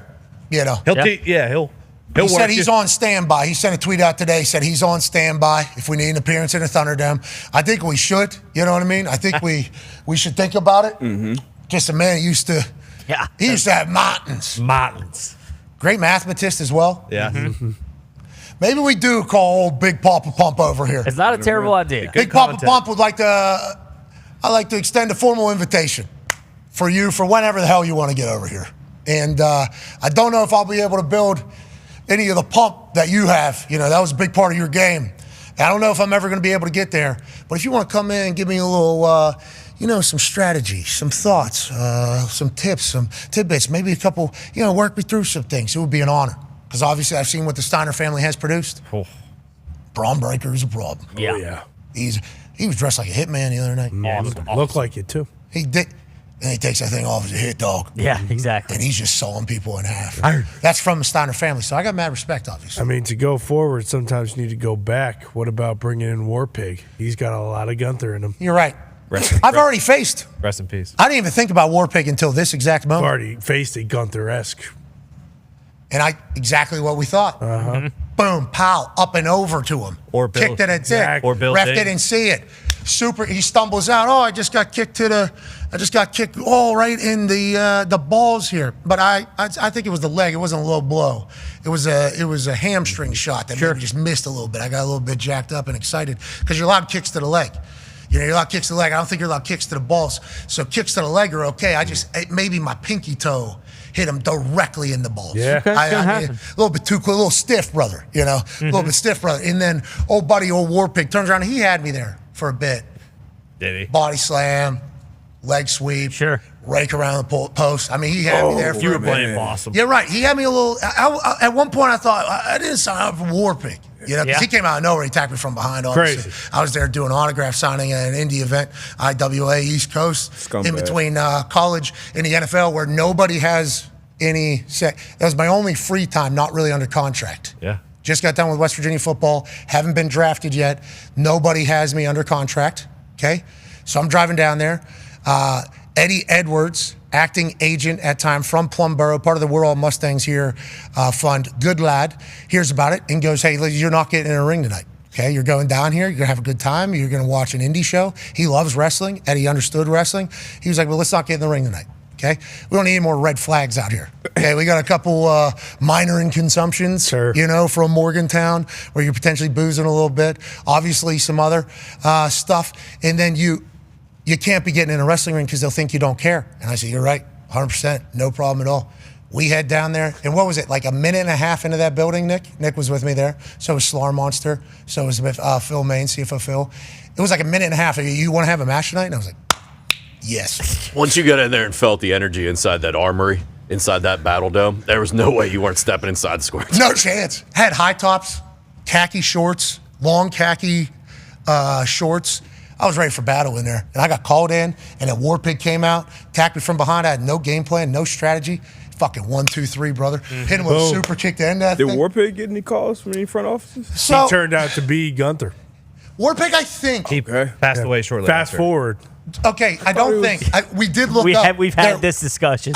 He smoked 4 cigarettes during the match and after the match. I have never. It was so impressive. This War Pig guy. But I was working a little stiff that night. I think we all saw it, and I do apologize for that. But literally, ever since I retired, I've wanted to be a wrestler. Got an opportunity to do it, have lived some dreams. And next Saturday, I get to stick up for the greatest of all time, a man who commentated over a lot of basically my life. I can't wait for it. So War Pig maybe is the right guy, to go back to your question, to bring in here. Or maybe I just need to watch that film. Yeah, I mean, there's a couple others from some OCW matches. I feel like we could probably bring in. Oh, yeah, Bill Ding, maybe. Yeah. The Wall, that guy. Bill Ding's a good word. Bill Ding, Jesus The Wall Christ. was a really good one. Yeah. Test Tube Baby, you bring him in here. He had a lot of grit. Give him some stilts, maybe. We'll see. We'll see how it goes. We only got a week and a half, boys. Week and a half. point. We have, boys. Things are going to have to I happen. don't think they have a lot of other schedules. 9-year NFL, maybe. You don't know that. 9-year NFL vet, host of Everything DB, Good D, Bad D. Ladies and gentlemen, Darius J. Butler. Great hoodie right there. Thank you. Throwback to the pot. Antoine Buffet, Yeah, legend, Hall of Famer. He put out his take on the 100 verse 1. Really, no chance, no faith in the humans at all. What's that all about? Responding to a Robert Mathis tweet, because Robert Mathis obviously has complete faith in us. But that damn ring is very, very captivating. I got a quick question too. I know we got our guy waiting, but if we get the wide shot again, Foxy, have you thought about, you're talking SeatGeek, any sponsorships in the middle of that ring? Yeah, there's a lot of conversation about that. I will say there was a lot of them. As soon as I saw the shot, I'm like, damn, that's the first thing that popped in mind. Yeah, well, I mean, obviously, because we just got out of WrestleMania weekend, you saw a bunch. That's probably what. I mean, there was 9 of them in there. A lot in there. There was a one Sky Show where I was trying to count. I was like, "What is that?" They even stuck one in the side door there. Is that 9 of them? I mean, that's in boxing. Obviously, that has always been huge a thing UFC? in the boxing world. In wrestling, it never was though. Like ever. Like that's a big difference. That's a big change. Until that scumbag came in with a stupid Prime logo in my ring. Scumbag's got a title shot. You talking about Logan Paul right now? Yeah. It's good healing. And I'll tell you what, I got a Prime the other night, because the hydration station is right there next to me. And Logan walked out after his promo. There's video, so he walks out, I think it was 2 weeks ago, grabs a Prime, and I look at him, I'm like, hell yeah, hell yeah. And he picks up one of the Primes from hydration stations. He goes, well, and I go, well, yeah, I've actually never had one. Not a bad time. I didn't know those were real over there either. Yeah. I had no idea that I had, I thought it was. Yeah, gimmick bottle. I thought it was gimmick. I thought they were just gimmick bottles over there. There's 50 Primes right next to me every single time. So I had one 2 weeks ago. Not bad. Had one Monday. Not bad. I don't know if they're going to be different flavors and how many different flavors there are. Not bad. I don't know what all the rules are on them either. Do we know what the is it zero? Do we know if there's like a caffeine? A lot of caffeine. Yeah, Not sure what the that has caffeine in it? I thought it was a hydration. Not the hydration one. It may be different ones. They have an energy drink one, Yeah, too. it's an energy one. Oh, it's they a have hydration. different versions. This is the hydration one, I believe. I don't think it's Prime Zero. They need to get to that. Might be. Yeah. They need, or maybe it is. I think they are low calorie in nature. I don't I believe am any of not that sure bullshit. if they are. What? Anything with zero on it. You How? You got I don't two get it packs either. of I bread agree. in there. I agree 100% Zero with carbs. This has cinnamon raisin zero bread. calories, zero Zero sugar. sugar. Yeah, of course. If you come after Dr. Pepper Zero, we're gonna have fucking. So problems. what's the replacement of the fucking sugar? I don't care. I'm not Well, some it's got scientist. aspartame. Just real quick. Yeah. Oh, yeah, that's great for us. I understand. Have you ever heard of what did they call? Is the movie called Envy?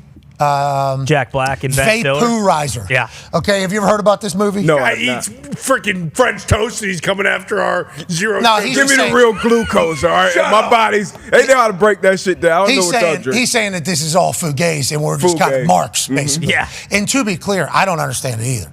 It might be right. I had French toast with keto syrup on it last night. How many carbs? 0 carbs. Yeah. Exactly. 0 carbs. It was so delicious. I get this tortilla, this keto tortilla. I warm it. I Like don't a toast it. clamp? I warm it. I don't toast it. Then I dump that syrup in the middle of it. Sure. Zero carb sugar, Crazy. syrup, maple syrup. It tastes just like, Yeah, the real thing. Oh, the artist formerly known as Aunt Jemima. Whoa, no, Aunt Jemima, dude. No, the what is the Pearl Mill. Pearl Mill, brother. Yeah. So you put that in there. It literally tastes like I'm eating a pancake. 10 p.m. last night, no carbs. It's crazy. Science. How does it work? Well, I think what's happening is in that movie that we were just referencing, this vaporizer was this thing that you sprayed on and then poop just disappeared. It was a vaporizer. Made so much money. Obviously, it had terrible repercussions. Yeah, very bad. On the other They side. always do. I would assume whatever is making this just be, you drank something but nothing happened. There has to be something we're giving up on the other side. There has to be. I hope not. That French toast was so good. Toasted it. Okay, put a little, obviously, wrap the egg batter around it. Eggs good. Protein. We're all good here. Keto toast. Cinnamon toast. Keto cinnamon toast. 0 carb. Wrap that with the egg, obviously. Then you go ahead and then we toast that thing. Then we put that down. Then we put so much syrup. So much syrup. Probably cholesterol-free eggs, too, huh?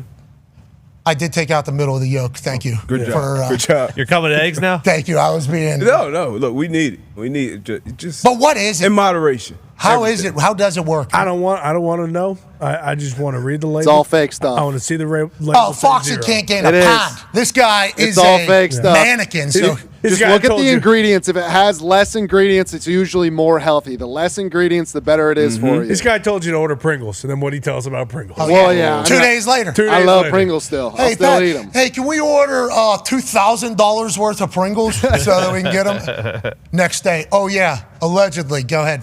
How many ingredients are on that? I see you checking it out. First time Ty's ever done this with anything. Yeah, there's about there's 4 ingredients pretty much, but Okay. this is not a significant source of trans fat, which is really all you're looking for. Okay, yeah, there's probably quite a bit of aspartame, which is not good for you. But it gives- Allegedly, we don't know. Gives you that. No, sweet- I don't want us to get a big aspartame problem. No, I think that's like a very Known fact. Yeah, very Science. known fact. Not good. Yeah, Nah. exactly. It's kind of like when people Says who? when you go to McDonald's and that Diet Coke or that Coke tastes incredibly good. It's like, well, yeah, there's like 65 pounds of sugar in those bags, but guess what? Nothing you eat is worth it if it's going to taste like shit, because you wouldn't keep. That's not what they say. They say being fit is worth being hungry or something. Yeah, like and that. people who say that are morons. Those people on Instagram that are just so jocked. And I see these guys whenever I go to, and girls obviously, at the WWE, and I'm like, so much discipline. Good for you. Good for you. I don't know. And I have some teammates, like Anthony Costanzo, didn't like eating. So he was like forced to eat to like gain weight. And I'm like, what a good problem that would be. Because I'll tell you what, I see a nice Rudy sub, which once again, I can get all the meats from a nice Italian sub from Rudy's. Yeah. I can get the lettuce on there. Mayo even good. How you doing? Keep it moving. Then you just got to remove the Mancini's bread. You get rid of that. You put it on some Hawaiian keto bread, which you guys have seen in here. Super fluffy and soft. And then I get to have a sub in a sandwich all of a sudden. 2 carbs. I'm beating the game. I wonder. You got it, man. You got to figure it out. Yeah, why are you raining on the parade? Joining us now is a guy that does it the old school way. Yeah. Mm-hmm. He might not like eating. His taste buds might be the worst in America. Ladies and gentlemen, college football national champion, Super Bowl champion, Ryder Cup winner, at least the most miserable taste buds in America. AJ Hawk. Hey, Hey. How you doing, Hawker? I'm doing great. I mean, do not put me in the Dan Orlovsky category. You know, we watched Dano take the chocolate off of a Reese's or something to eat a tiny little piece of it. So no, I'm not. I don't take it to any of those extremes. You know that. Yeah, he said he would only eat the middle, right? You know what he said? He wouldn't eat the outside, but to get to the middle, he chewed off the outside and spit it out. Yes, correct. Yeah, that should be something like whenever you're scouting a guy, you find out. Bingo. Does a guy do this? Now, he was a good backup quarterback for a long time, though, so maybe that should be a good tell. Whenever we told him, hey, you know what you could do to that? You just snap that thing in half. All of a sudden, guess what's right there in front of you? You know you can eat. Never thought of that, man. How long has this guy been nibbling? He's an asshole. He did that for attention. It's the worst. That's your teammate. I mean, quarterbacks do shit all the time for attention. Stand up. Amen. It's true. I don't know what you're talking about. I don't know what you're referring to. Very good point. AJ, did you hear Jason Licht as we continue these GM conversations from the first hour? And did you hear him say the I am that man policy that they have when it goes to their draft board? Feels like everything we've been chatting about, everybody that knows ball has been chatting about the culture and loving ball and being a guy. I think that is becoming more and more and more prevalent. If not, it has been more prevalent. We just haven't really heard about it. Yeah, I think we're just not. We don't hear about it as much now. We're getting to hear like their strategy and how they build these teams and what they do through the draft. But yeah, I think anybody that's been in any kind of leadership position, that whole buzzword culture, like they always wanted to build a great culture, always were trying to do that. It just now I guess it's more public and people are always trying to figure out, hey, this team did it. How do we craft a draft or build our roster like they did it and bring the right people in? But it's not. There's no exact science to it. You're guessing a little bit too. I mean, there were some people that were questioning a pick that was made by our next man. This guy has been an awesome, seemingly culture changer in a city that I think lost a lot of hope in their team ever having a culture again. He's a college football Hall of Famer. He's a former 11th overall pick, and he's currently the general manager for the Carolina Panthers. Ladies and gentlemen, please welcome Dan Morgan. How you guys doing? Dan, how are you, brother? Doing great. Okay. Doing great. How you guys doing? Okay, man, we're good. We're post-draft right now, so we're trying to find things to talk about to cover 3 hours. So whenever people like you join us, we're incredibly lucky and thankful, aren't we? Hey, thank you. Thank you. And we would have to be talking about if Aaron Rodgers is going to play quarterback for the Steelers or not for the next 3 weeks. So we appreciate you taking time here. Did you hear what we were just chatting about there at the end when talking about culture and dogs in loving ball? Yeah. I say that because your first pick this year, the Irish Oos, who we are a big fan of, we think he's a game changer. There was a narrative, and it might have been during smokescreen time in the draft cycle, where people are like, we don't know if he loves ball. Now, they said he loves volleyball. We don't know if he loves football. I assume that was something that you had to talk about or address with him. And what did you see or learn about the man that is obviously a great football player that said, yeah, I want him to be a Panther? Yeah, I think part of that's probably people's way of trying to get him a little lower on the draft board because I think a lot of people liked him. For us, we were really thorough in the process. We brought him in here for a 30 visit. We met with him at the combine. We loved everything about him, not only as a player, but as a person. He's super competitive. He's super smart.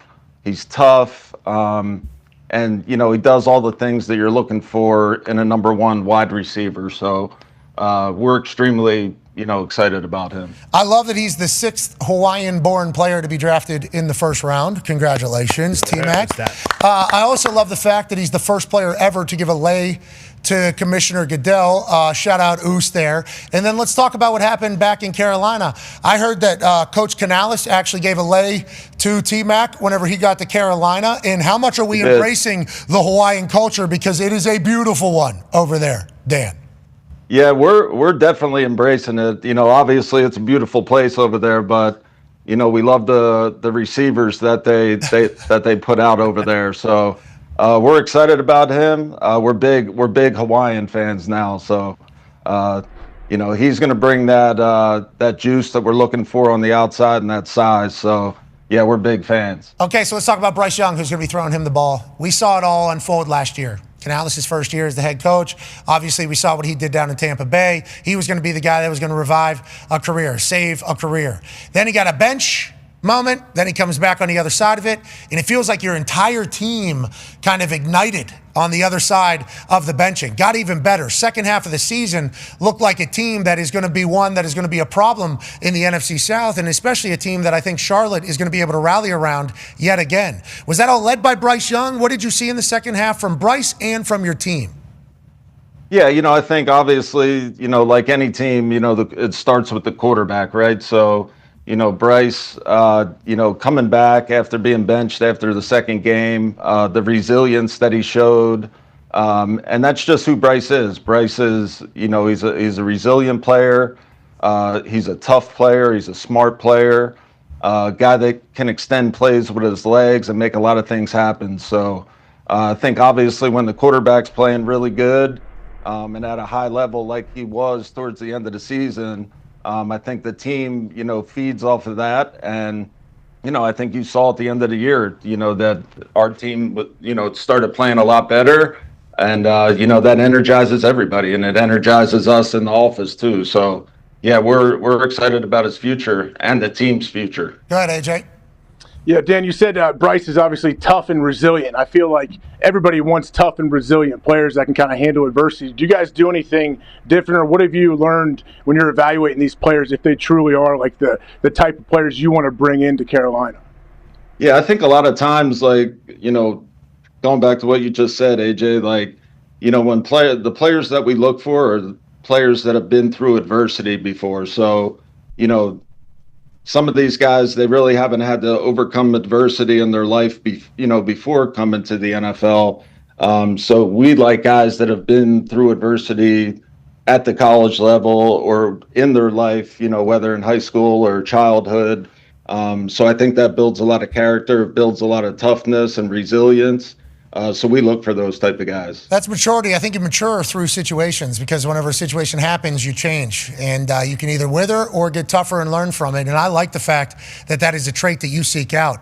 I also like the fact that it looks like you can find out they're physically tough as well. Connor has a question for you. Yeah, Dan, clearly you're still a big son of a bitch. You can probably bring it in the A or B gap. As a Patriots fan, one of my favorite tidbits from this draft season was Mike Vrabel put the pad on, kind of felt some of these dudes, Will Campbell in particular, to see what they were like. Did you, maybe throw the pads on, maybe even grab a pad, hit up Trevor Etienne, while he was doing some drills? Was there anything physical like that, just because you have played before and you know what it's like to be out there on Sundays?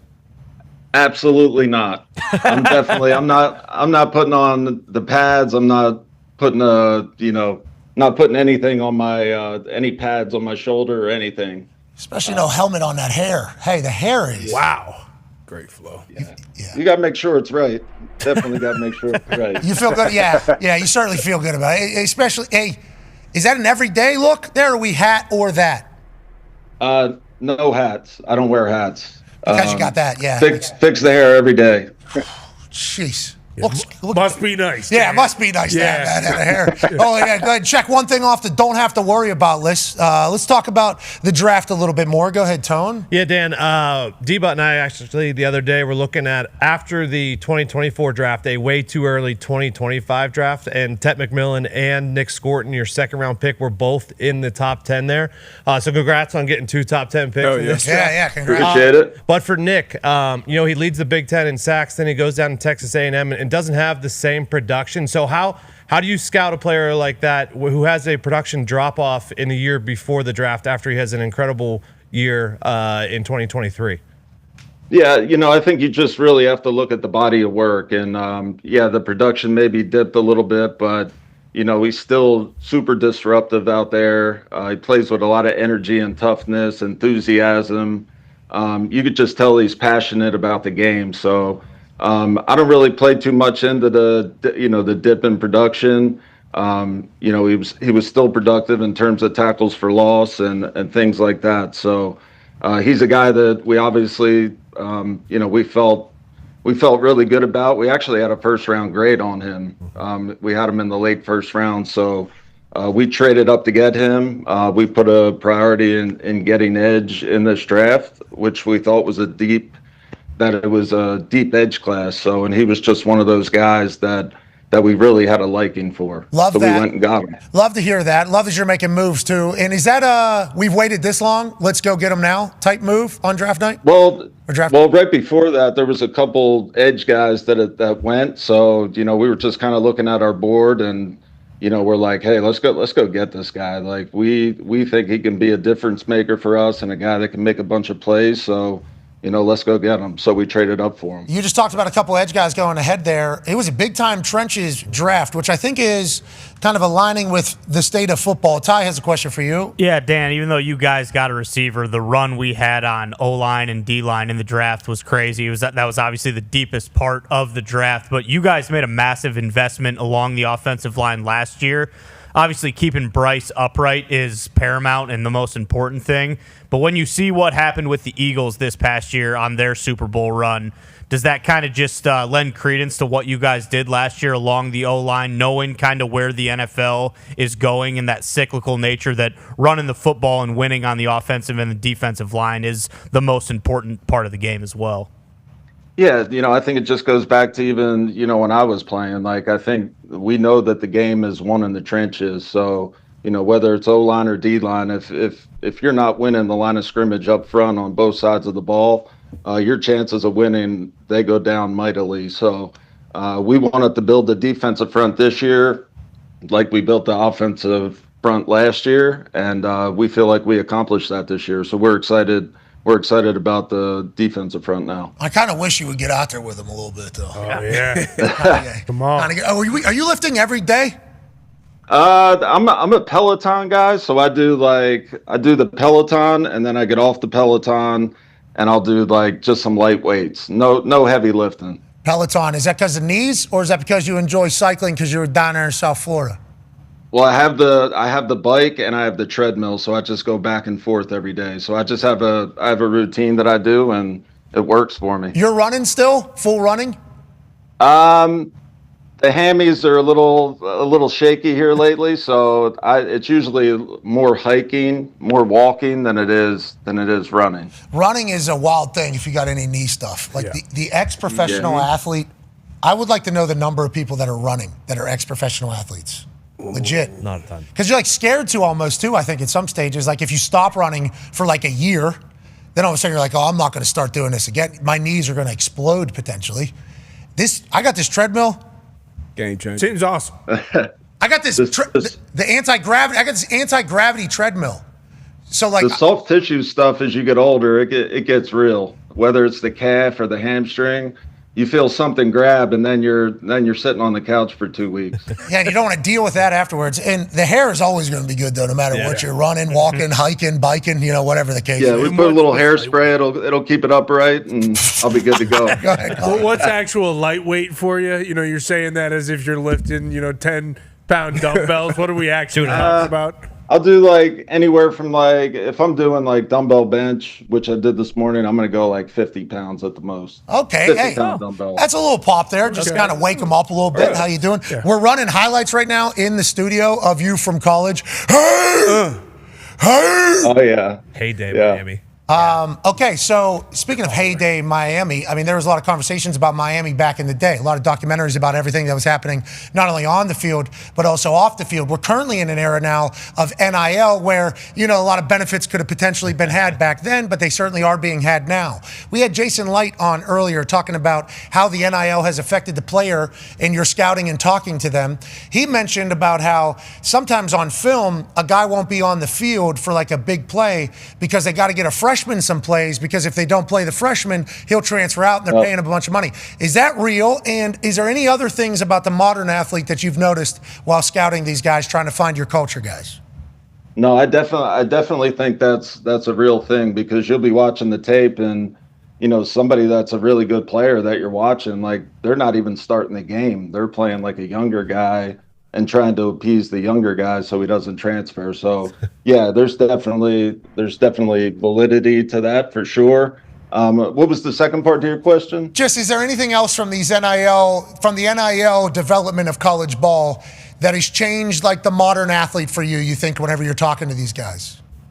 I think maybe it's a little bit of an advantage to them that they're used to having money in their pocket, as opposed to the first time them having money is after they get their contract money. So I think it's actually an advantage for us at the pro level that they're already used to having money. If they didn't get in trouble with the money, then, you're really not worried about it, as, from my seat. So I feel fine about that, and I actually think it's an advantage in some ways. That's two GMs now that have said the same thing about that. I think we made it. Maybe the NIL thing isn't all terrible in there. Maybe it's not all terrible. Go ahead, AJ. Last question for Dan. Yeah, Dan. When you talk to some of these head coaches in the college ranks, I guess, how has that changed? How has their attitude, or how do they view players? You think from say 25 years ago to now, has that evolved in how they, I guess, have to coach these guys? It does seem like a little bit different than it might have been in the past.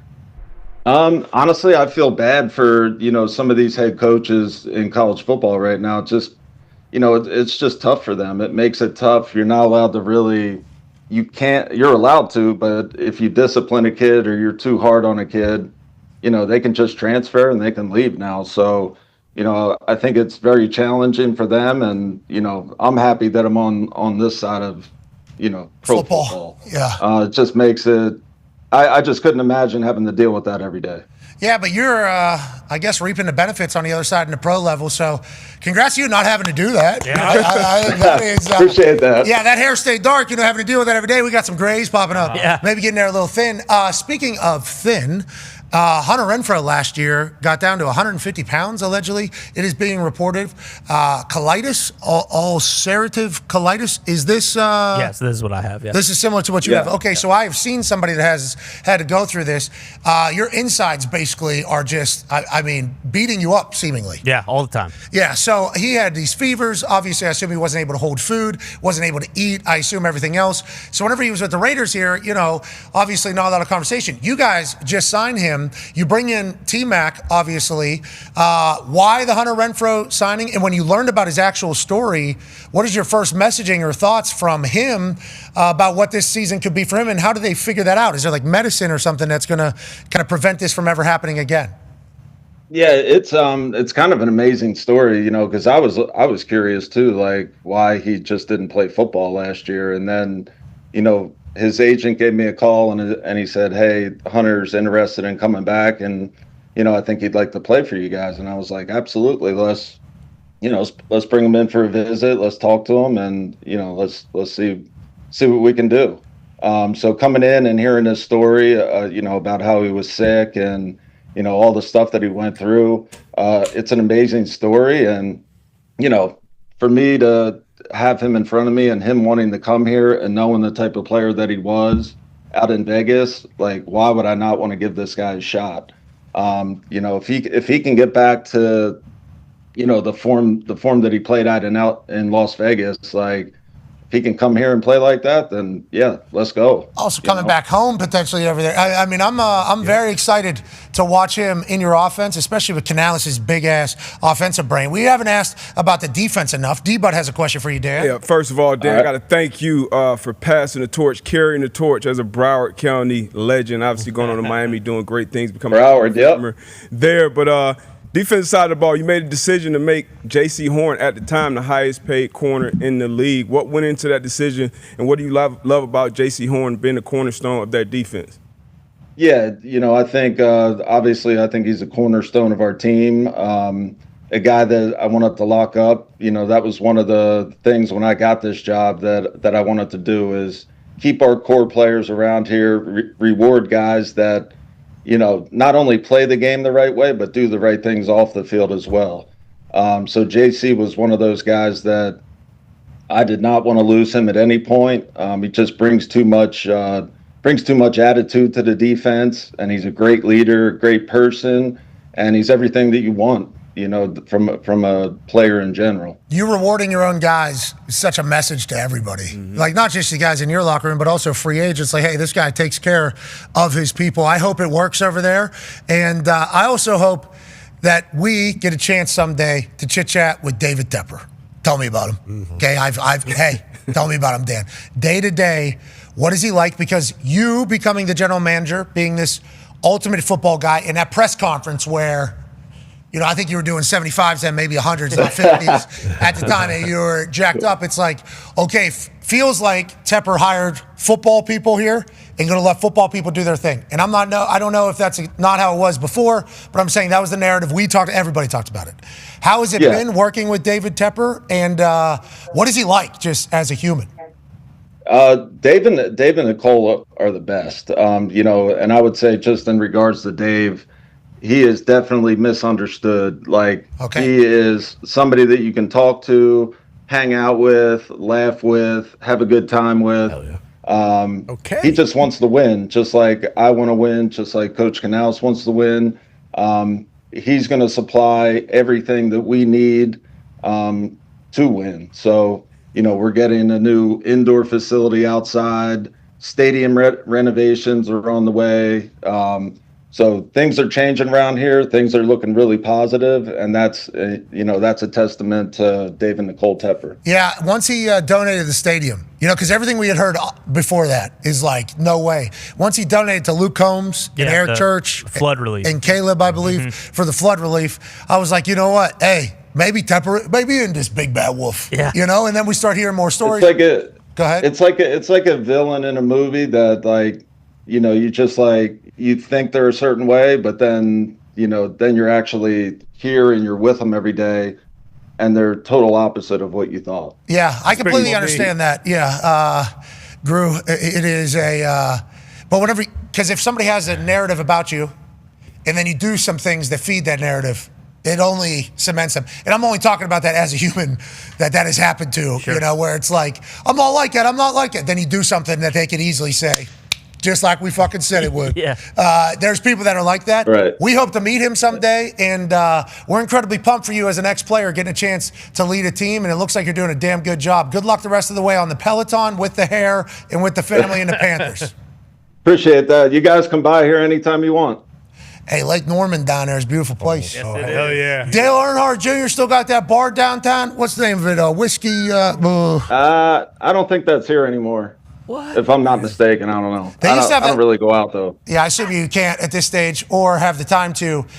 We played a bowl game down there. Whiskey River. Whiskey River, there it is. We played a bowl game down there. Boy, we had a time. I mean, we had a time. Car Care Bowl? Yeah, we beat North Carolina. We beat North Carolina down there in Mikey Car Care Bowl. Yeah, we can do a couple stops. Where at? Chapel Hill, and we can go to. Oh, Chapel Hill. A lot of convos there. We got to get clearance. All right, everybody stop. We appreciate the hell out of you. Good luck. General Manager of the Carolina Panthers. Thanks, appreciate it, guys. Handsome Dan Morgan. Yeah. It's getting loud. It's getting loud. Too loud. It's getting loud down there. Thank you, Dan. Panthers are going to be good. Dan being very jacked. So jacked. Bro, he's one of my favorite players. Legit, one of my favorite players. That makes sense. You know what? He wore a mirrored visor for a little bit too, man. Yeah. Killing Work people. collar. Him down at the U. Think about that, because you go through the list of the U. No, Dan Morgan doesn't get mentioned. He's college football Hall of Famer because of what he did at the U. And it's like the appearance was, the way he played was, the intensity, the tenacity was everything, I guess, that the U was at that time. But he was just delivered in a milk check. You know what I mean? In that particular fashion. Yeah, he gets. I grew up a Miami fan, and Dan Morgan definitely gets talked about in that because he was a South. Well, he came. I think he played early in PA somewhere. Of course. And then he came and played his senior year. He's a Pennsylvania guy. Unbelievable running back. Won a bunch of awards as a running back. I think he played safety and linebacker as well. Then went on to the U and was unbelievable there as well. And was a first round pick. So yeah, he's definitely talked about the upper echelon when you talk about those Miami defenders. Hair's phenomenal. Yeah, so good. One of those highlights, he has an interception, and it looked like it was against Florida State. And after the interception, he gets tackled on the opposing team's sideline. Brawl immediately. I had not seen that before, but you can see it in the highlights. And AJ's that's my favorite player. Yeah, I love this guy. I love that guy. He made number 44. He made number 44 awesome, I feel like. 44 is a great number. 44 is a great number. Tyler Warren, Zaire Franklin, Dallas Clark. You know, a lot of great Colts wearing that 44. Joining us now is a guy who's going to go down as a potentially greatest pacer one of the greatest pacers of all time. Yeah. Don't want to cement him as greatest. Kid's in his early 20s still. He's young. He's a young lad. He's got a lot of time. Hopefully he stays. He's already had a lot. He will. Whoa, hopefully. He will. Whoa. A man who represents the city of Indianapolis in beautiful fashion, and a man who has led the Indiana Pacers to yet again another playoff series victory. Ladies and gentlemen, Tyrese Haliburton. What the hell he did? Had a big night last night, huh? Took him to the rack, win the game, feel like God, jump up on the scores table.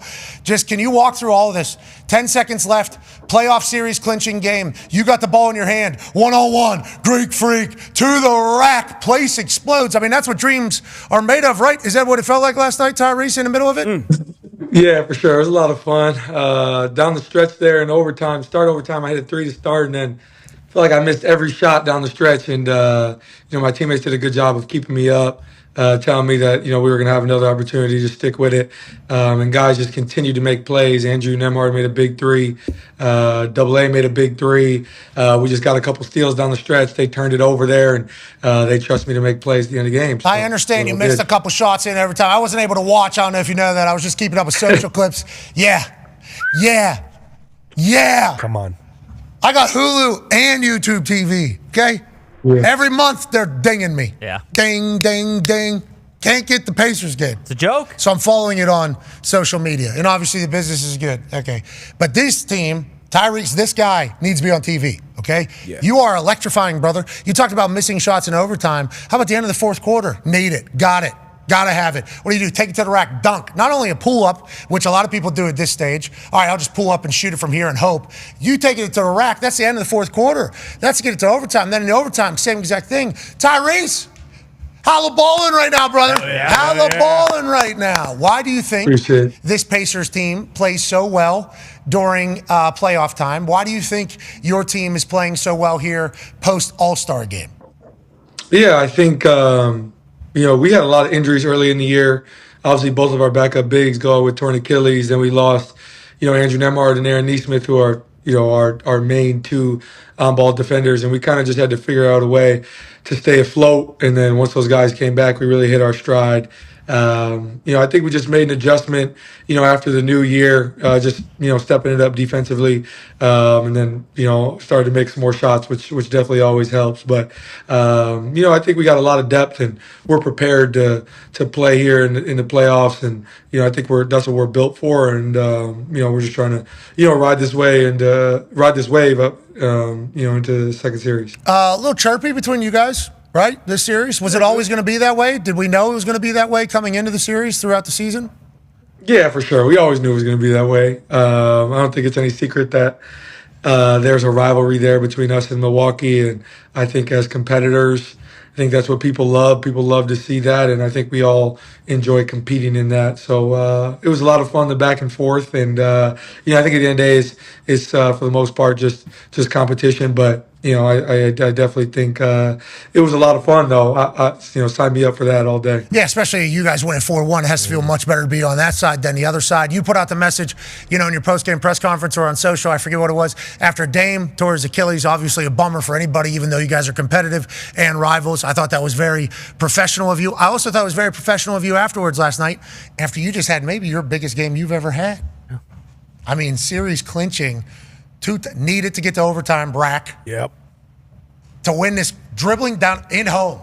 Did you hear the roar of the crowd whenever that inbound pass happened? Because they decided to just let you get the ball. They decided to let you get a ball. We're not going to do press. We'll let them come out here. Got 10 seconds. Let's go ahead and see what happens. We run a little screen and cook. Place goes bananas. I mean, that is a huge moment for you in the history of your basketball.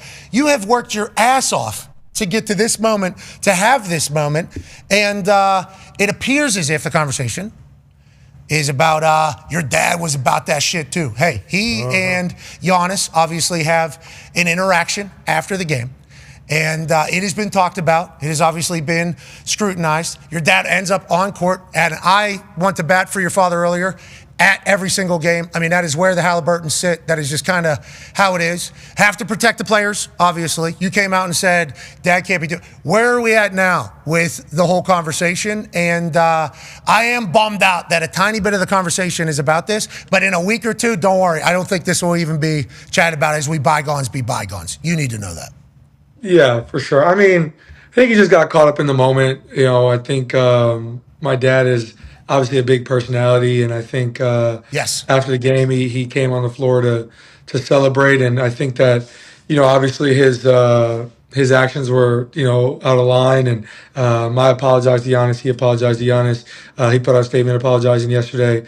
I addressed it in media yesterday.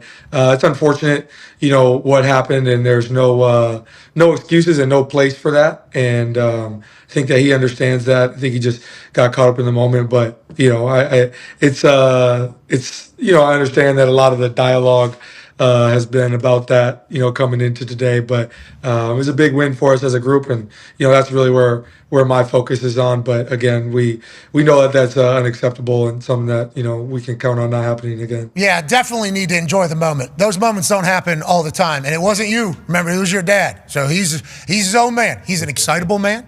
I think we've all seen his passion. You said big personality. I think he's always been like that since he's got to Indianapolis. I mean, the first time he came up to me, we're talking huge dap, yell, scream. It's like, he is there.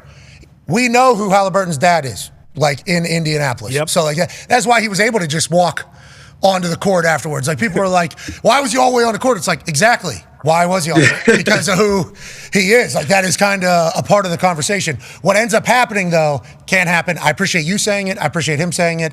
And to you, I hope you did enjoy that moment, man. I hope it wasn't all caught up in all the other stuff. Now, with that being said, we move on to a good team.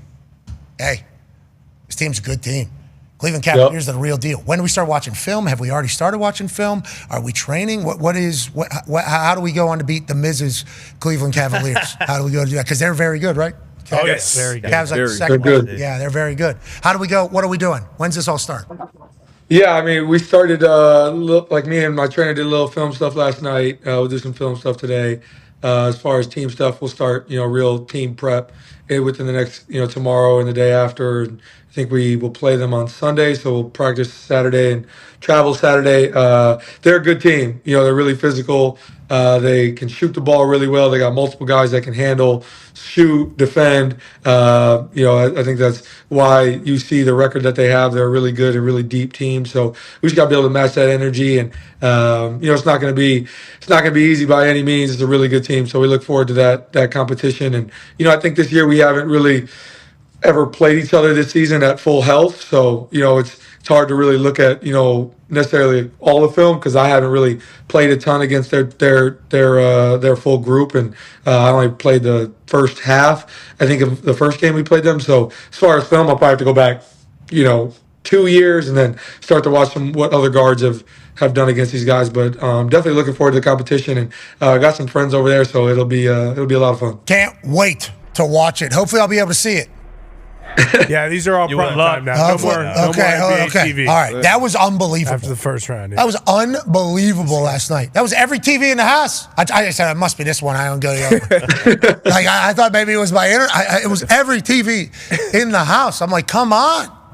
Yes. Yeah. That's unfortunate. I don't understand NBA TV rights. I'm not the guy to talk to about that. We had Silver on. I know I missed it. I didn't know this was coming, though. How could I have ever expected it? No idea. How could I have ever expected it? I could never expect it. Okay, playoffs, though, grueling. Very grueling. Prime time now coming right up. And it's at the end of a very, very long season. D-Bot has a question for you. Yeah, Tyrese, something we definitely notice, and you kind of notice it every year, just the overall physicality, the bump up in physicality with the NBA playoffs. What's the mindset going into it? How do you deal with it? Do you do anything differently? Did you learn anything from the OGs in Paris, like, Steph, LeBron, Tatum, who have had a bunch of deep playoff runs? Did you pick up anything from those guys? But just how do you handle it personally on a night in, night out basis?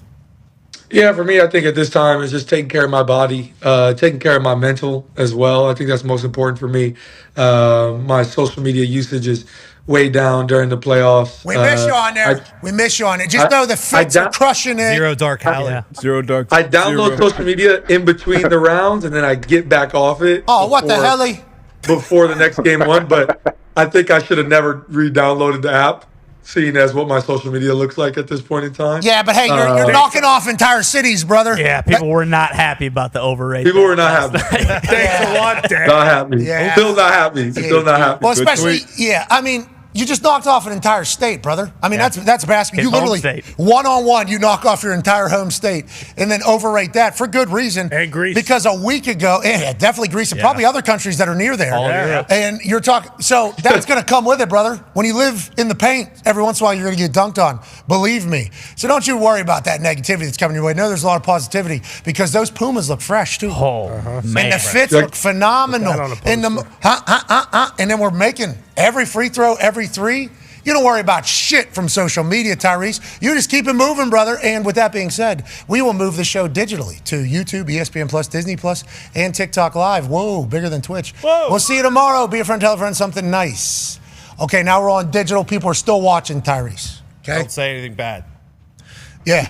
About Giannis. Did you see the rest No, of it? I have nothing bad to say. He's a great competitor. He had 30, 20, and 10 last night. We get it. He's unbelievable. Why is he grabbing Ben's head like that? Why was he grabbing? Yeah, I love you. He grabbed Ben's head like that. Did you see that? Or maybe you haven't even seen it. His hand was all the way around his full fucking. After we won, I kind of blacked out for a little bit. I didn't see anything that happened. And then, I had no idea the thing happened with my dad and Giannis until I got to the back. I had no idea. And then I saw the Ben and Giannis thing. And I was ready to do media. I didn't know what was going on. But I think it was just emotions were high after a good series. And hate to see it, happen like that. But, it's playoff basketball. I wish I could have seen it. Yeah. I like that you both cared. Yeah. Like that's what I think that's all anybody talks shit about for the NBA, right? Yep. Jersey swaps and these guys don't care, and modern athletes don't care. And it's like we see Detroit and New York. I mean, that is chirpy. Yeah. We're watching hockey right now. Chirpy. Obviously, you guys chirpy. It's like people are getting back to like. In our eyes, I think old school people say like competing. Rock like, Warriors is chippy. We're trying to. Yes, exactly. Nuggets, Clippers. I mean, go ahead. That's what sports is. That's what high level competing is. I think that's what everybody wants to see. I think every sport goes through a time where it's like, oh, it's soft, it's this, it's that. Oh. But I think when you get to the high stakes and what we all compete for to win, then I think you're going to see, the best, come out in people. Okay, so Detroit. Or the worst, depending on how you look at it. Well, yeah, I guess the worst things could potentially happen in any situation, but I like to see that two teams care, and I like that there's rivalries, and I like the fact that it all happened. I don't love that some of the conversation was about your dad and that whole thing, and they're talking about a lifetime banishment and everything like that. That's Tyrese's father. So I think that should be something that's talked about, but obviously we got to protect the players, but I enjoy that there was a little heat. I enjoyed that there was a little heat and a little bit of passion. AJ, last question for me on that. You said Cleveland was physical. I watched Detroit. They were super physical. Oh, yeah. Everybody is. I feel like everybody is. They're super physical, yeah. So that's the thing. Is this like a evolution of sport? You said everything has a soft era. Does it feel like it is? We're in a more physical era. And why do you think that is? Are refs letting more things go? Or is this just everybody decided, yeah, this is what we're doing now? I just feel like it's just playoff basketball. I'm different because like I grew up, my main time of watching basketball is the 2010s, right? Which like basketball purists or heads are like, oh, that's soft, like that's like flopping and all that stuff. And like I don't believe that. Like I believe that my era of watching basketball is the highest level, and where we continue to bring it, the game keeps evolving and keeps getting better. I'm a believer in that. I feel like when it comes to playoff basketball and it's winning time, then the game's going to get more physical. I think that physicality on top of how skilled guys are and continue to grow in that area as well.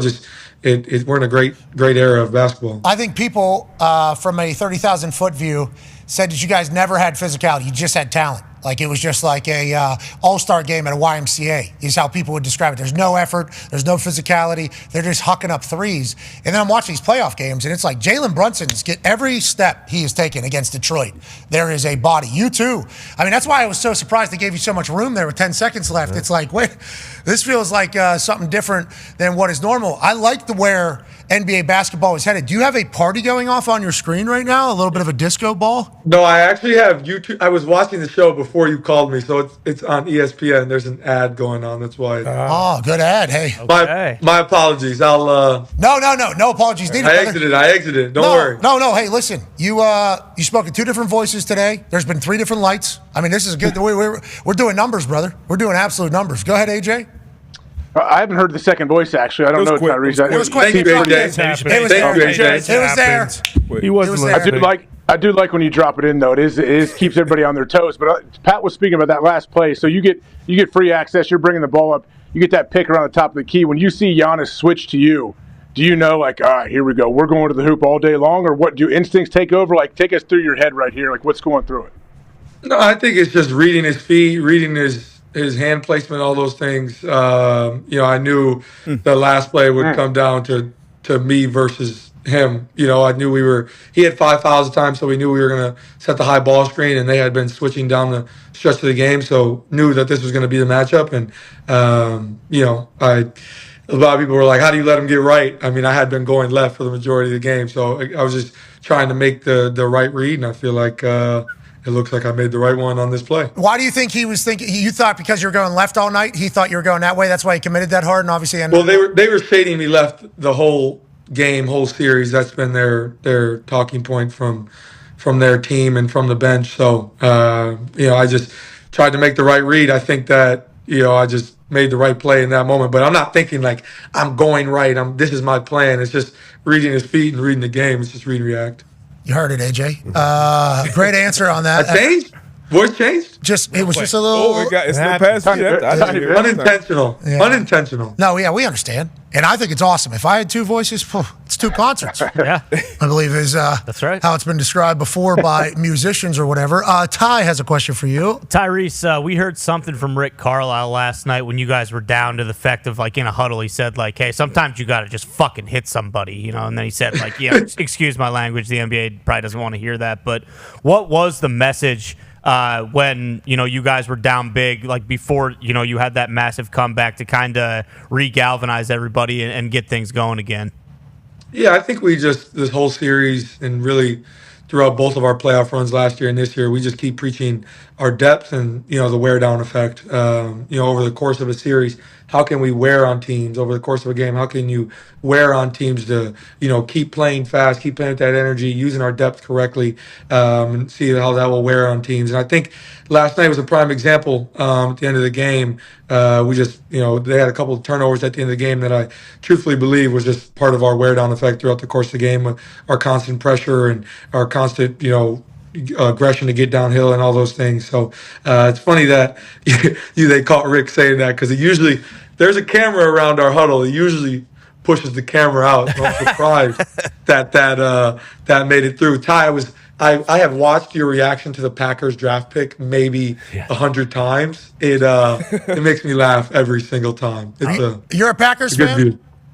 Yeah, I mean, I'm not really welcome in Wisconsin as much these days. So this too shall pass.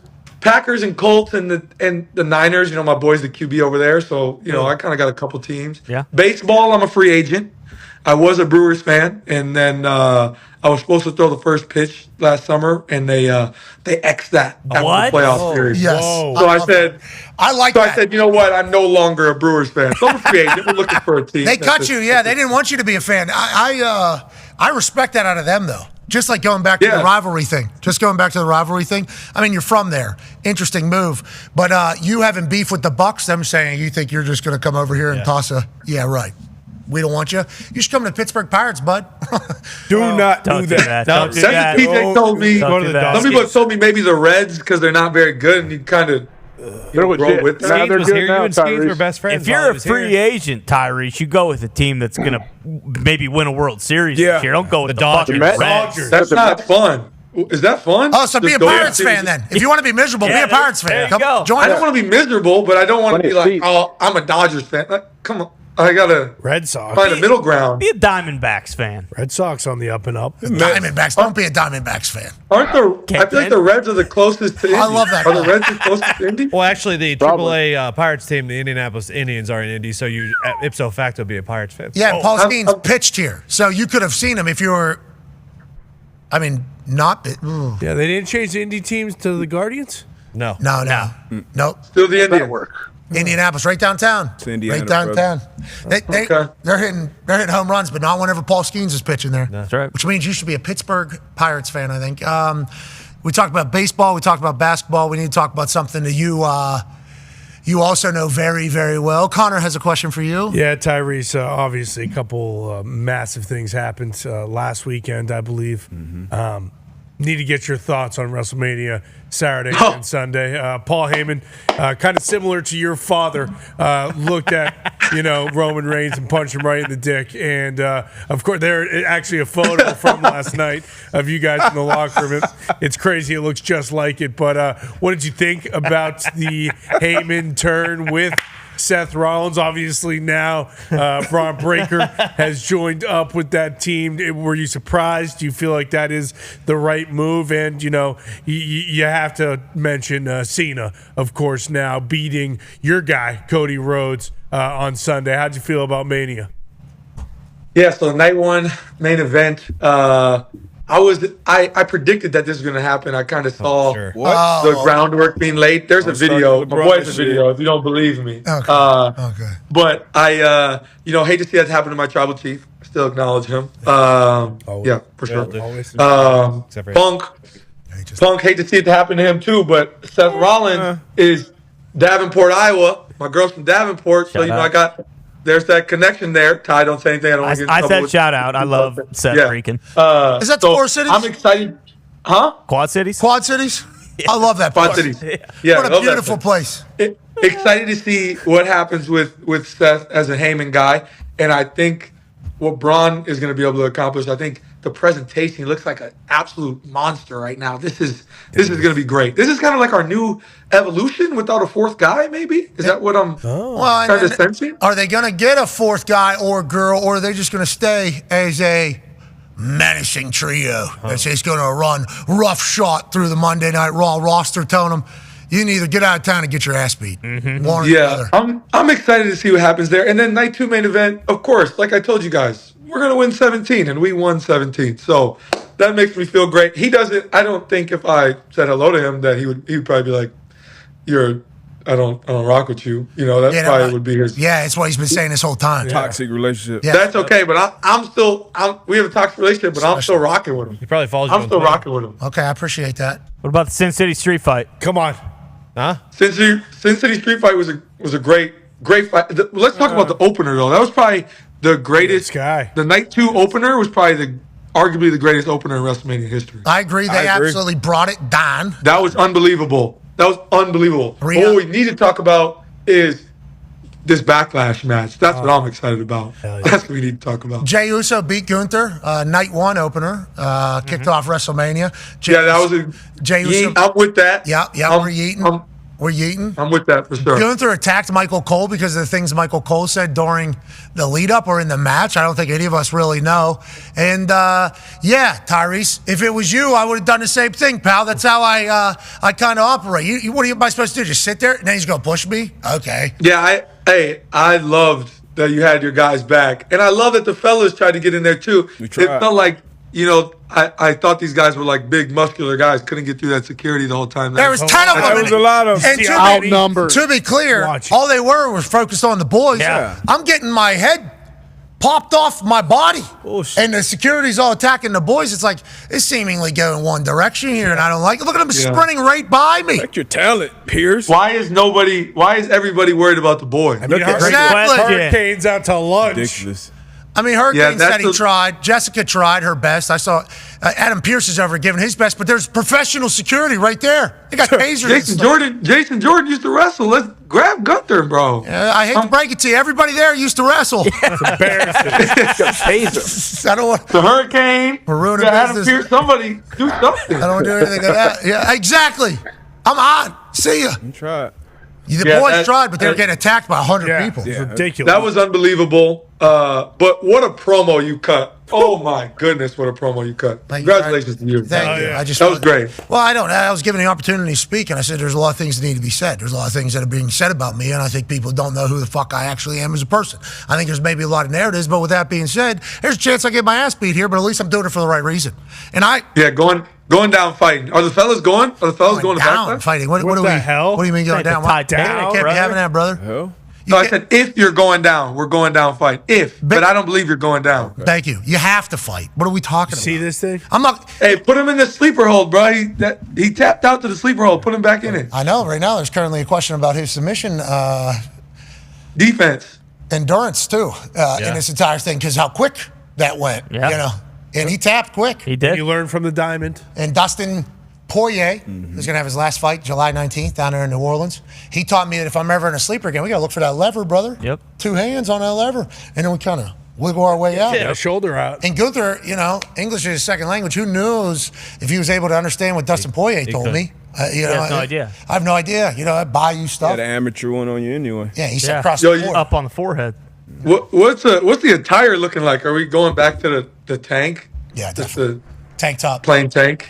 Yeah, Okay. that's the issue here. Didn't know there was going to be a match. I think some of those things take a lot of planning there. So, yeah, but it's more my style. John Cena got rid of the music and everything and just want John Cena. Yeah, I like that. I think that's probably what you're going to see out of me. I think it's going to be All business. I'm here. Hey, listen, I'm being forced to fight a guy from Austria. That's how I feel. Yeah, have to do this. Have to get to do this for the good of society. Let's go in there and handle business. You should come out to Toby Keith. Sure. Don't go that far. Don't go that far. Just Why stick not? with the entrance music. Stick with the entrance You music. say we don't need to be changing stuff? Is that what you're saying? What do you? Stick with the entrance music. Stick with the same graphics. Let's keep it going. And American badass fighting an Austrian. Yeah. Could you imagine the uproar? His dad served in the army. He lost his right eye. You got a problem with that, Tyrese? Yeah, and he flew a No flag problem in with his that. yard till the Stop day doing that he that. died. Stop. Okay. Stop doing that. All right. We appreciate you joining us. Good luck against Cleveland. You said first game Sunday?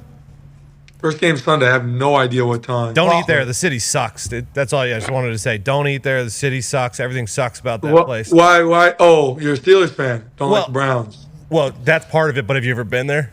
Okay, great place. Jack's Casino. I played there Good before. casino. Smells like poop. I mean, unbiased. Have no qualms with Cleveland. When I went there was legitimate trash in the streets, like poop, rats. There was like license. Come on, bro. This is real. This is just my experience, and I love the Rock casino. and Roll Hall of Fame's right there on the lake. Rock and Roll Hall of Fame. Love the setup, how the arenas and stadiums are next to each other. Love how that massive mall they have. Really cool. The old is that the Old National, old something. It had a really cool roof. The streets are filled with poop and trash. I didn't see that. That must have been a different time for me. I can't agree with that. I'm a Midwest guy, so I refuse to believe that. I refuse to believe it. I'm going to say this. Growing up in Pittsburgh, I was told every day of my life, I won't say every day, anytime the city came up, anytime the word Cleveland came up, there was an immediate following from Every human, basically, that I've ever talked to. That place is a shithole. Fuck them. Mistake by Licht. That is literally how people from Pittsburgh feel about Cleveland, strictly because of Steelers-Browns history. That is how it is. Ben Roethlisberger, whenever he said he's the mayor of Cleveland or whatever, or how many times, massive pop in Pittsburgh for all it is. And it's whenever the Browns left Cleveland and they went to Baltimore, party in Pittsburgh. Just like that's how Tone has been born and raised. So the first time I went to Cleveland to play the Browns, we were driving the bus through the city. I was like, wow, this is like a pretty nice city. I was mind blown. Very windy, which I hated for my job. But I enjoyed the city of Cleveland. I think it's a very nice city. There's an outdoor area there. The casino. As an NFL player, when you guys go to a different city, do you guys actually get to do anything? No. Dinner. Not like in the NBA. You can do dinner. Some guys don't do dinner. Like Vinatieri didn't do dinner because he was coming from New England. And I guess in New England, there was a theory that the chef would poison your food. Bingo. That's what I'm trying to say. He's a very key piece. Yeah, he said, I'm not eating out anywhere. I don't want to be pooping my brains out tomorrow. Sure. All you need is one chef to have a little money on the game. Well, Cleveland's the fourth best city in its own state. You know, it's Columbus, Cincy, Dayton, and then Cleveland. Don't forget about Athens, too. Yeah, you could throw that in there as well. Sure. Toledo. Youngstown is a great town. Can we please talk about barely top 10? Cleveland's casino? That Jack's place is it was a good casino to us. Great casino. It's because the dealers don't know how to add or do math. Tony! See, that's the problem. Yo, what is going on? That's the problem. He's from Pittsburgh. That is the problem. What is going on right But that might be a good thing. The city's trying to gift you. Okay, we got blackjack dealers that can't count. What a gift that would be. Here's all of our money. What a gift that would be. Anyways, congrats on the big win. We appreciate you. Thanks for the positive vibes against Gunther, it sounds like. Mm-hmm. Yeah, though you know there are positive vibes. What are you talking about? Sounds like I'm rolling. I'm locked in. Okay. Big Papa Pump has replied to my open invitation. The genetic freak plus pet equals disaster for Gunther. Okay, so I think. Hey, you should come out to his. You should come out to his theme song. I don't think I should be disrespecting Big Papa Pump at all. that is. Well, that's not just ask for permission. Yeah, but that's the thing. That's why I'm worried for him. What if I let Big Papa Pump die? Oh, maybe he'll let you wear the chainmail. That'd be awesome. But Dan Morgan hair. That would be fire. Yeah, it would be fire. If you're going to use somebody's theme music, it's only one person. Exactly. No. I am a real man. We talked about all this shit from WrestleMania. The biggest pop in WrestleMania was whose music? It wasn't. Did he get his ass beat last night, too? I believe in Joe Hendry. There's going to be an ass beat every once in a while in professional wrestling. What a performance by Joe Hendry. Sure. That's the music. If you're going to use RKO, got him out of here. So good. Twice. He fought. He battled. I mean, he did battle. Respect it. Respect his fight. Randy's awesome. Post-match, that was awesome. All right, go ahead. Have you taken an RKO? What's that, brother? Have you taken an RKO before? No, we're going to try to keep that streak. Randy's going to beat the shit out of Randy's 290 pounds. You don't believe that. You don't believe that. I do. In St. Louis, brother? You mean the Legend Killer? We got about, 7 months? We're carrying through 2025. Stop it. What are you talking about? Don't be a mark, dude. No way. Ruining wrestling. You heard him. I'm going to try. He can do that without the strap. You think he's going to be able to do that over Randy Orton's dead body, brother? Yeah. Randy here. Who else we got? We'll see Punk at Money in the Bank. Run that back. What are you doing? He'll blow the kiss back. Oh, is this fantasy booking from Tyrese Haliburton? Yeah, I'm fantasy booking. Can I do that? I'm a fan. Yeah, you can do whatever you want. Just don't get mad when it doesn't go the way that you want it to go. You know? Hey, I'm a fan of the product. Triple H is my guy, so I'm rolling. Whatever I'm rolling. Triple H talked shit to you, though, I think, in one of his meetings. Not you in specific. But he talked, he gave an answer. Oh, about fans. Yeah, about how they dissected, obviously, which they appreciate. We've gotten to that stage. But also he said, people, book it, and they have no idea about, people's schedules and health and, if that's even possible. And then whenever it's not that, they get mad about it. It's like, well, that's what you just did is not reality in the whole thing. So I think he was trying to just give his side of what the reality of the business of figuring it out is, while people who are so passionate about wrestling, yourself, myself, I think that's why we've actually become, as tight as we have. It's those people can bash the product, get negative, especially on the internet. And I think Triple H is man, yes, would love to do everything you guys are saying would be. Yeah, we need Stone Cold Steve Austin to kick off Monday Night Raw next week. Yeah, we should have that. Like, and not that fans are expecting that. I think wrestling fans actually have a very good feel for story. Sure. I think wrestling fans have a great feel. Not all of them. There's a lot of people that I think, are just kind of blinders on in their particular world, which is okay. But it feels like the wrestling fan and community as a whole smartened up to like the business more so than any other sport, I think, personally, and very passionate. Very passionate. Yeah, it's a good point. And everybody, you don't know everybody's schedules, but you hear rumors of people's schedules and take that into account from time to time, So, I definitely agree with that. I feel like the WWE understands how smart their fans are and they adjust accordingly. How about, there's a movie coming up. This guy's in Hungary or whatever. It's crazy. We get him. The wrestling world is insane, dude. It is so awesome. It's the greatest form of entertainment there is. And the people that don't get it will never get it. That's what Triple H said. There will never be enough reasons to explain to people that don't get it why they should like it, and you'll never need a reason to explain to somebody that likes it, why they should like it. It's I think Triple H has said that. It's a perfect thing. And Tyrese, I think you're an entertainer, brother. That's why whenever you're on the court, there's a little bit of heat sometimes. Mm-hmm. Tell your dad we said hello and do, calm down. Yeah, we're going to take it up a notch. What? Appreciate you guys. Maybe take it up a notch. No. Maybe. Might as well. Maybe. I wouldn't go that far. I wouldn't go that far. I don't know. You're the man. Ladies and gentlemen, Olympic gold medalist Tyrese Haliburton. Congratulations.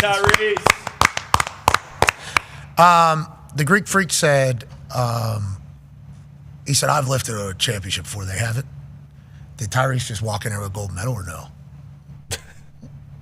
He did. He should have. He did. That's a world championship. Yeah, you should have. You ever get one of these?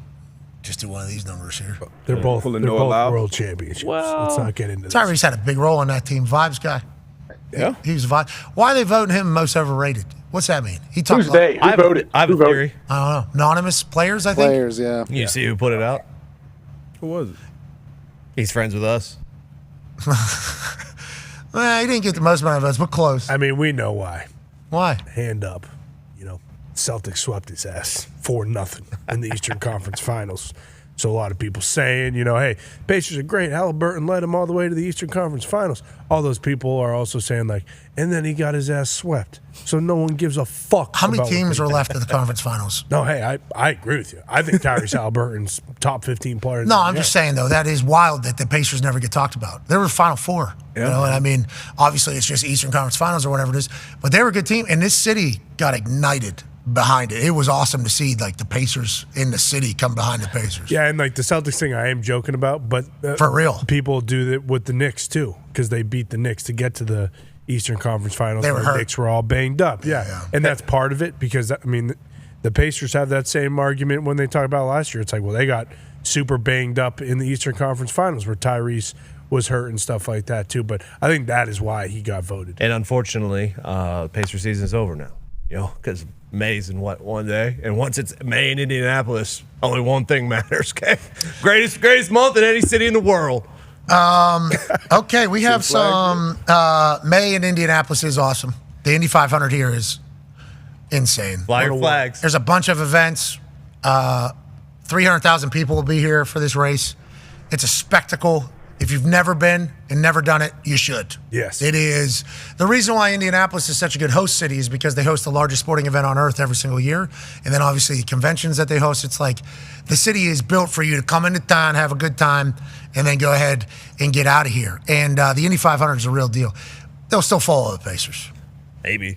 I mean, we have some big news out of the NFL. Kind of a bummer. Not just kind of, I guess. Very much so. Jets quarterback Jordan Travis. Well, I'm happy for him. A fifth-round pick, number 171 out of Florida State in 2023, has informed the Jets his intention to retire. Obviously, he was a keystone to that Florida State team. Whenever he got hurt, all hell broke loose with the Florida State team that was undefeated but did not make the college football playoff because their backup quarterback got hurt as well. I believe they're on a third-string quarterback in a very quick time. Jordan was the guy that led that entire team, and his absence was the reason why Florida State was not placed into the college football playoff. So obviously that caused a firestorm in of itself. He's been on our show a few times, even whenever we were in Dublin. He's a good dude, great dude. They talk about how good of a player he is and how great of a guy he is. Has that injury. Now he's retiring. I hope he's at peace, obviously. Yeah. I hope everything like that is okay. The 2024 fifth round pick says, I gave everything I had to the rehab process, but despite all my efforts, my leg never responded the way we hoped. I've been medically advised to retire from the game I love so deep. Man, that's what I feared. I'm bummed for him. That sucks. He was a great football player, great dude. Yeah. And we'll never know, never know what could have been. Great player, great dude, and this is kind of the other side of that NIL argument or debate, because that was his peak earning potential now with this injury. And so one thing we can't control in sports, we always hear control what you can control, how hard you work, showing up, being a pro, but injury is just the unfortunate part of the game. So I hate this for Jordan. Mike Garafolo reporting this quote from Jordan. It's like, man, I gave it everything. ACL? What all was it? Was it ACL? Plus everything? It was nasty. That was like everything knee below, I thought. And because you don't really get medically advised with lower body like leg injuries that often. That doesn't happen too much. Well, and also I was going to say, like, they give projections for everybody for their recovery and for the rehab schedule. And, hey, this is what it's going to be. This is what it's going to be. And I think in 2025, with the way, medical is and the way we've seen so many rehabs to injuries before, we kind of have a good sense of what's going to happen. I assume he had a belief he was coming back. I assume there was a full plan. And then for it just not to work out, because rehab sucks. Rehab is so lonely, painful. Mm-hmm. Like what he went through, it had to hurt so bad. And then for them to be like, we don't think you're ever going to be able to get it, that sucks. But what he needs to know is you left your impact on football, brother. Yep. You're an absolute dog on the football field. Florida State, real deal. Potentially change the conversation around a college football playoff because he was absent. And I hope he thinks about that as well during this time that I assume is very tough for him, family, friends, everybody in that area. He's so young. Like, he's just so young. And I would imagine from when he started his rehab up until he got that news, it probably never even crossed his mind that, hey, I'm not going to play again. Like, I think there's always hope, especially when you're rehabbing something. Like, I know you have to have hope that you're going to make it back, you're going to figure it out, you're going to be your old self again, hopefully. So, yeah, for the guy this young, it's terrible, especially when we know how good of a dude he is and how good of a player that this guy could be. Man. Damn. Yeah, it's, I'm like, oh, yeah. Hopefully he can find bummed. some like fulfillment in coaching or something close to the game still where it's like or whatever dream. Yeah, exactly. Whatever. I mean, yeah, you hope that anytime you hear like he's medically advised to retire, hopefully this isn't like something that it's going to affect his day-to-day life, still, and like he's going to have a tough time just physically just doing whatever, but yeah, hopefully he finds something that he loves. He posted a handwritten letter. It's very long. We've not been able to run through it. Thankful. On November 18th, 2023, my life and career took an unexpected turn. I gave everything I had to rehab process, but despite my efforts, my leg never responded the way we hoped. After much prayer and consultation with my doctors and medical team, I've been medically advised to retire from the game I love so deeply. It is crazy how fast life can change. This is not the ending I had ever imagined, but I do trust the Lord's plan above all else. Many are the plans in a person's heart, but it is the Lord's purpose that prevails. Proverbs 19:21. Thank you to everyone who's been a part of this ride with love and sincere gratitude. Man. Hell yeah. All right. So he will power on. Yep. Even though he got bad news. Well, Jordan, you did good, bub. And sorry to hear that. I couldn't even imagine that being told that after all of it. Because every day you're going in there, like you said, hopeful. The reason why I'm doing all this is because I'm going to get to the other side of this, and it's going to be good. The reason why they're rubbing a metal piece of rod, I guess, up and down your skin to beat up your scar tissue. That's just scar tissue stuff, let alone rebuilding every muscle and every movement and everything, the amount of work that takes in retraining your leg. Just breaking up the scar tissue so that doesn't affect you forever is them literally just raking this metal thing up and down your skin. And it's like, it's torturous. I would say it is. Grafting, what's it called? Yeah. Grafting. It is. Need to do it, though. Yep. Hey, need to break scar tissue. We don't break scar tissue, it's going to hurt forever. So we'll go 10 minutes today. And it's like, all right, you're literally just, you're walking into that building knowing that at some point that's going to happen. And it is like busting scar tissue from the outside, and they're just raking. It's like, you have to do that every day. That's an everyday thing, let alone like all these things. It's like you're signing up for pain, and it's oftentimes you're hopeful, but you're away from everybody else. Nobody knows exactly how it's going to go. It's like you're banking on a plan being the right one for you, and then it's like, here we go. And then you get all the way through it, and they say, this ain't responding or whatever. That's a bummer. He'll get back, though. He'll get back, and he did good. All right. Is there anything we didn't talk about? Oh, yeah, Van Ginkel. Yeah, huge. Congrats to him. Did you see this deal, A.J. Hawk? Deserves this. Absolutely deserves it, yes. I think so, too. Van Ginkel, which we saw down in Miami, obviously with incredible flow. This guy's all over the field. They give him a 1-year, $23 million extension with $22.4 million guaranteed to keep him in Minnesota. Deal done by agent Drew and Jason Rosenhaus. He was formerly in Miami. Guy makes plays all over the field. All over the field. He has eyes on the ball seemingly all the time. Yep. He'll have his head in on every single tackle. He's a true game changer, game wrecker, and he's getting rewarded. 1-year deal. I like the fully guaranteed basically for another year. Could have been a defensive player of the year last year with the season he had. You mentioned his impact, run game, pass game, can get after the quarterback, get him on the ground, can pick it off. You remember that big pick he had against Aaron. But he's an unbelievable player. Obviously was an unbelievable player in Miami as well. He seems like a great character, locker room guy as well, so you need those dogs around him. Love him getting a nice little pay bump for this season. AJ, listening to you go, ooh, on his pass rush there was awesome. For real, the inside spin was something crazy. Yeah, he's a ball hawk, man. I love it. I think he's gotten even more jacked as he's gotten older in the league too. Maybe that's part of it. Yeah, I wonder, have we seen, he is, I assume he's absolutely shredded. Yeah. Just the hair is so sweet. I think good idea. Got long blonde hair, let it fly like a A.J. Hawk, Clay Matthews, maybe. Mm-hmm. Sure. Yeah, A.J.'s just one of your favorite guys in the league. I forgot about the Defensive Player of the Year conversation at the end of the year last year. I actually did vote for him for Defensive Player of the Year. He was number 1 on my ballot. He was top 5 in like every category. Sacks, tackles. As far as edges, he had like 20 more tackles than anybody. He was top 5 in pressure, sacks, everything. Interception, 2 interceptions, return touchdowns. Yeah, he was a dog last year. And nobody talks about him. You were actually, you said you don't know how people are going to respond to you putting Van Ginkel as your number 1, as your first year AP voter, actually, in the entirety. That's because under the radar. Out there in Minnesota. Between him and Zach Bond at one point, and then obviously Trey Hendrickson was a sack leader and stuff like that. But no, Van Ginkel had an unbelievable season. Do you think this does anything with the Trey Hendrickson stuff? Him doing a 1-year, $22.4 million guaranteed up to, what was it, up to $23 million? Do you think this so much more maybe pushes anything for Trey? I don't understand. Was Van Ginkel, he was up or he had a year left on his contract? Because we didn't talk about him at all. Yeah, I thought he signed a 2-year deal because it was like the B-Flow thing. His best years in Miami were with B-Flow, and then he goes and reunites them. But I thought it was only like 2 years, like $18 million or $16 million. I didn't think it was even close to that. Somebody else got a 1-year bump too. Is it either Grenard or Hunter? I forget which one, but one of those guys got a 1-year bump. I want to say maybe around $30 million number. But yeah, the number does seem low for sure, especially coming off the season that he had. AJ, what's going on? Go ahead. So he signed a 2-year, $20 million contract with the Vikings last year, and then this is a 1-year, $23 million extension for the Vikings. So yeah. So 3-year, 43. Yeah, which is good deal for the Minnesota Vikings for a Defensive Player of the Year candidate. Yeah, and Van Ginkel. AJ, Kevin O'Connell has B-Flow on the defensive side. You just brought him up. They got Justin Jefferson. They got Addison. They got a tight end. They got an offensive line. Probably going to be healthier than they were last year. They got a great defense. A lot of offense. Is J.J. McCarthy going to lead these boys to the promised land? Is that that's where we're at, right? Yeah. That's 100% the case now. He has to. He has to. Yeah. I can't wait to watch this.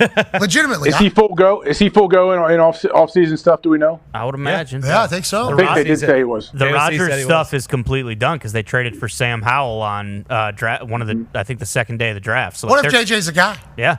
There's a chance. Everywhere JJ's been, he's been a guy. Like, what if he is a guy? And KOC. He's been a winner. It's made a guy out of everybody. Legit. And it's like, he's been a winner. He's been a guy. He's with KOC.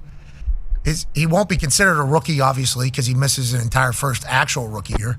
But his first year as starting quarterback with that team that could potentially was almost the number 1 team in the NFC. Yeah. Is like, I mean, that is That's awesome. That's an awesome opportunity for JJ.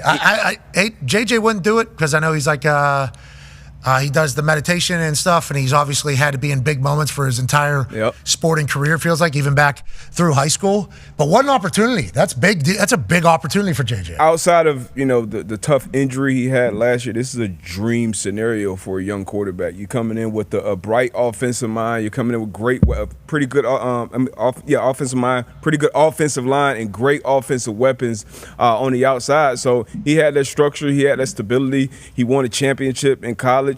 And then going to the NFL and having all those things around you, because we always talk about quarterbacks, especially, young quarterbacks not developing properly, not having the right structure and things around them. And he's coming in with all these things. Then having that year under your belt to learn whatever he learned. I don't know how much he was in the building. Obviously, he wasn't taking physical reps, but hopefully getting mental reps, learning some things from Sam, learning from Kevin O'Connell. So now he has an opportunity, and we know it's going to be his show, and I'm definitely excited to watch how number 9 does his thing in Minnesota. Yeah, do you think that it is kind of a tough situation because of the fact of, they were the number 1 seed for 16, 17 weeks, and now that's kind of the floor? Like, do you see the fans being like, "Oh yeah, no, it's okay, JJ. Like, that's fine. We're 9-8." First year, I got to remember that. It's like, hey, we won 14 Minnesota games last fans. year. Minnesota fans. I'm not saying like us and people from the outside. I'm saying like, I wonder what a lot of oops in Minnesota. That was very nice. Okay. Very nice, right? I would imagine Minnesota fans are more excited going into this year because with Darnold last year, like he was the backup for the 49ers. Like we were far removed from him being the 3rd pick in the draft. Like last year was house money. I think you ask any Vikings fans, it's like, holy shit. Like we did not expect we'd be in this position. They haven't really got to see J.J. McCarthy yet, and he's still like a top pick. If I were a Vikings fan, I'd be more excited going into this year than I was last year. And for that pressure on him with what we've seen from him in college coming in, like I would anticipate he has that type of pressure on himself to be a winner, to win championships. And as a fan, this is the guy you drafted young, first round. This is the guy we want to be our quarterback for 15 years. I don't think those expectations were there for Sam Darnold. Maybe after that season, you're like, hey, maybe we should lock him up, not take a chance. But now you're going all in on Sam Darnold, not bringing in Aaron for a 1-year, 2-year rental. This is your potential franchise guy. And once again, you got everything around you, starting with arguably the best wide receiver in the league with Justin Jefferson. Yeah, and like the expectations for Darnold weren't there, but now for the team, they are absolutely there. Oh, yeah. Like they put all that money into the O-line. They brought in Fries. They brought in Ryan Kelly. They also draft their first-round pick. Donovan Jackson. was another offensive lineman. Like I completely agree. Like for J.J. McCarthy in particular, but we talk about it with the Lions after their first good year. It's like, well, now that's the expectation, and I'm not saying they're expecting J.J. McCarthy to come in and win MVP, but I would assume most Vikings fans are like, hey, we better win 12 games this year. I hope they do. I hope it keeps going over there because I like Kevin O'Connell a lot. Yeah, he's the man. D-line, they brought in Hargrave and who was it, Jaron Reed? Or Trenches. Love Justin Jefferson too. Or no, Did you see Jonathan Allen. Griggs? Not Did you see Jonathan Ryan Allen. Grigson was in the shot over there when they did a draft? We're talking about. We're talking about Nice side profile. his beard had a. Remember he walked by at the combine. Lined up nice or what? Oh, we're talking like a perfect lineup. He walked by at the combine. What did he say he was? 290 or something? 305? How do you look? Good. Stacked. Jacked. Yeah. Put together. Absolutely jacked. Yeah, look at him. Look at the line. Look at the line. Okay. That's nice. Yeah. Wow. I mean, he's getting that done. You know, unless he's got the. Has he got the straight edge? He might. Look at he said. Steady hand. Jeez. I mean, look how jacked he is. He said something along the lines of, I have to eat and I have to be able to have a beer every once in a while, so I'm not able to do what everybody else does. So he just works out all the time so he can stay in shape. I think he said he was 300 and some pounds when he walked by, just at the combine. Damn. Because he blocked the sun. They're ready to roll. What's he like, second in line over here? I don't Second know. charge? He was What? next. He was in it was Kevin O'Connell, Kwesi, and then I think he was like right there, if I remember from the shot. And he got interviews this offseason, so I'd assume. Senior Vice President of Player Personnel. Oh, yeah, he was going to potentially go to the Jets. Yeah. That was like the conversation. Maybe he was heading to the Jets. I will say, second time as GM, I assume he will do a great job. That feels like kind of the move for some coaching and for some GMs if they get the opportunity. If you're young and you get hired to be a head coach or a GM and it doesn't work out, you know, obviously that stinks and that's a very heavy thing. But then whenever you get that second opportunity, there's so much for you to pull from. So much for you to pull from for the first time, and then you get a chance to have to go learn. You have to humble yourself too. Like there's a lot of if you get another opportunity, obviously, if is a big word. There's only 32 jobs. I think it has paid benefits to people in the past, and his beard looks great. Yep, his beard looks absolutely great. Damn Morgan too. Jesus. Yeah, these guys are just Perfect. yoked. How is he that? How are his arms that big when he's only doing 50-pound dumbbell bench? 300 reps. He was lying. Yeah, you're right. He had to do 5,000 reps. That was dumbbell bench. He might be curling, 150 pounds. You're right. Yeah, but I mean, just the meat, the shoulder, chest. Yeah. That's not just. That doesn't just fall there. Like that has to be. He's doing a little more than he makes out. Seems like a calisthenics guy. Yeah, exactly. He's sandbagging. He's sandbagging. How about the hair was clean. Jason Licht was awesome. He was. I want to have beer with Jason Licht. We seen him have beer on a boat. Yeah. The boat parade. Remember those times? Oh man.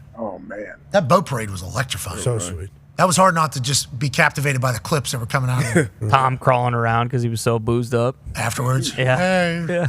we did. The Lombardi family being pissed for it being thrown. Yeah, that's all going.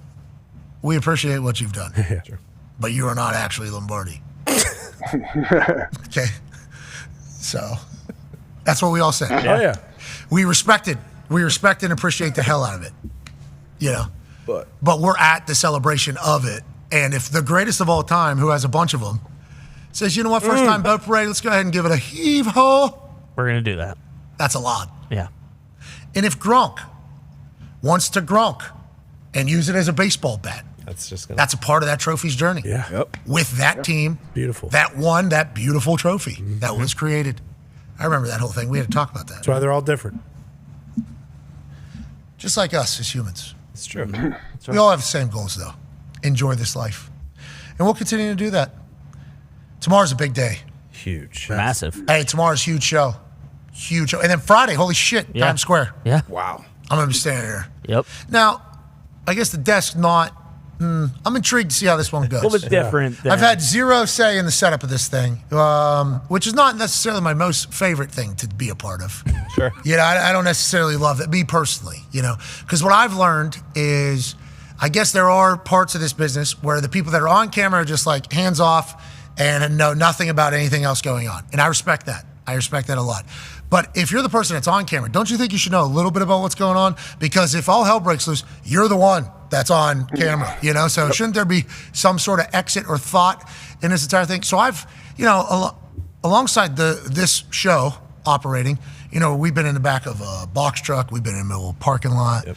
We've been on sideways on top of a hill. We've been everywhere. And obviously we got an absolute weapon in Zito who just like piping what needs to go where, but the amount of things that we have gotten to learn, I think, about setup and staging and everything, networks and all the shit behind the scenes, I think is a little bit more than most people that probably do shows and such.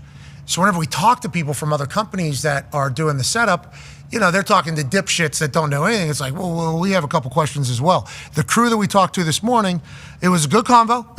At the beginning, I didn't think it was going to be a good convo. It was not good at the beginning. I didn't think it was going to be a good conversation. I did not. Long convo. I was very, very worried at the beginning of that conversation. But I think it turned out it's going to be awesome. Yeah. I think it's going to be a great setup, a lot of trust, a lot of faith in everything that's happening over there.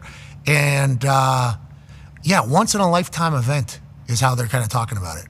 Friday night, The Ring presents Fatal Fury. Fight in Times Square, brother. I mean, it's going to be right in the middle of Times Square. They put the ring up today. I'm going to be standing, I guess, just somewhere.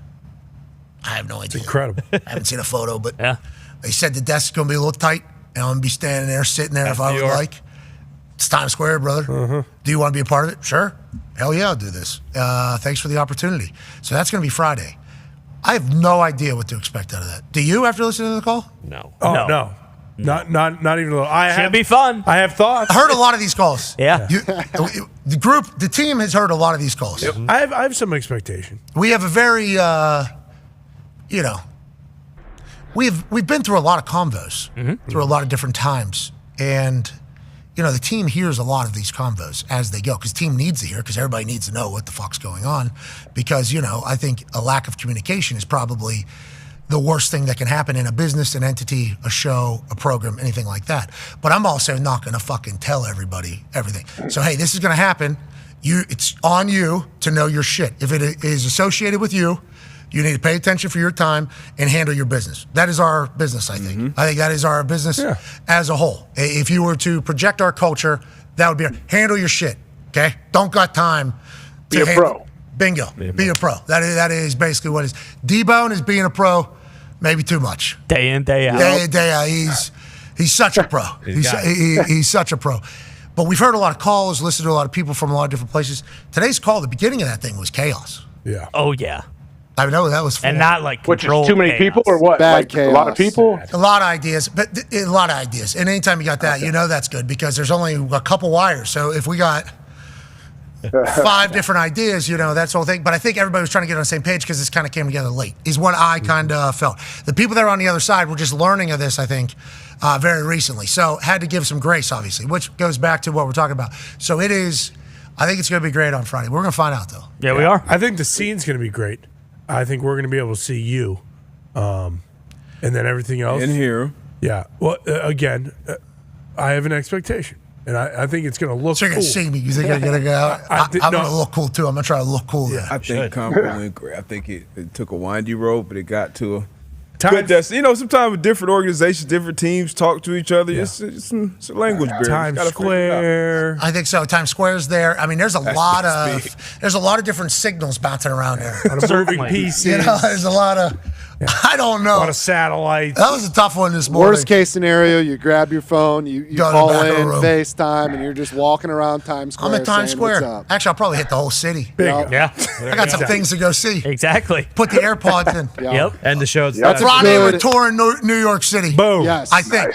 There's a chance. One AirPod. If you could walk around, you got to have it. I started doing that in the office. That was awesome time. That was like a 2-week period where I was on a lot of calls. And I started being a one-ear AirPod guy. And that was old school Bluetooth guy. That's literally what I was. It's still out there. Yeah, Drew down there in Florida, I assume they still have. I don't see a lot up here in Indiana. Truckers. Yeah, drivers. Yeah. I love when you drive past a gaming rig. Oh, that's when you know.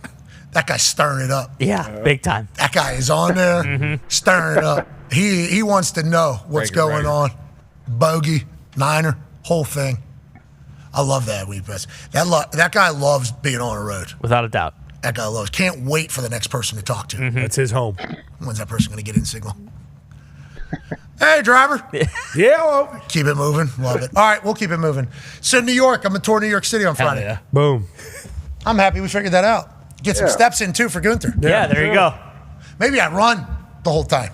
Yeah, training Let's session. not do that. Yes. Knees. Yeah, exactly. A lot of good boxing gyms there. I need JC. Did you see JC shoes today? He had some Hokas that weren't Hokas. They are Brooks. About 6'5". He was. These things were real big. He was visibly, while he was walking, appearing to fall every step, like off of his shoe. The clogs. But he said it was so uncomfortable. We're talking this big at the bottom. Yeah, I think they're running shoes or whatever it is. Maybe he said standing shoes. It was unbelievable. 3-inch lifts straight across. Yeah, like the Irish. Standing shoe? I guess for a barber, it's a good idea to have some good standing shoes. Oh, yeah. Yeah, dude. It's not good to roll your ankles and fall over, though, if they're that much. Yeah, you can't do Gotta move. anything Move athletically slow. in those. But I think he's a right here mover. Yeah. I think this is where he is Like a half moon mover. yeah, especially depending upon where the good light is at. And the mirror, obviously. Oh, yeah. Sometimes you just move that chair. You don't even have to move. Oh, yeah, because he can just, Yeah. and then poof, how you doing? He gave good cuts in them, so we got to keep that in mind. Ty got a good cut. Foxy got a good cut today. Tone got a good trim. Gumpy's beard looks phenomenal. Gumpy, I do love that you get that beard done. Have to. Gumpy, anything happening in soccer? Tonight, actually, big match. CONCAFA Champions Cup. Inter Miami's down 2-0 to Vancouver. They're plus 250 to go through tonight. Holy fuck. White Caps. Okay, so what is this? Quarterfinals? Semifinals.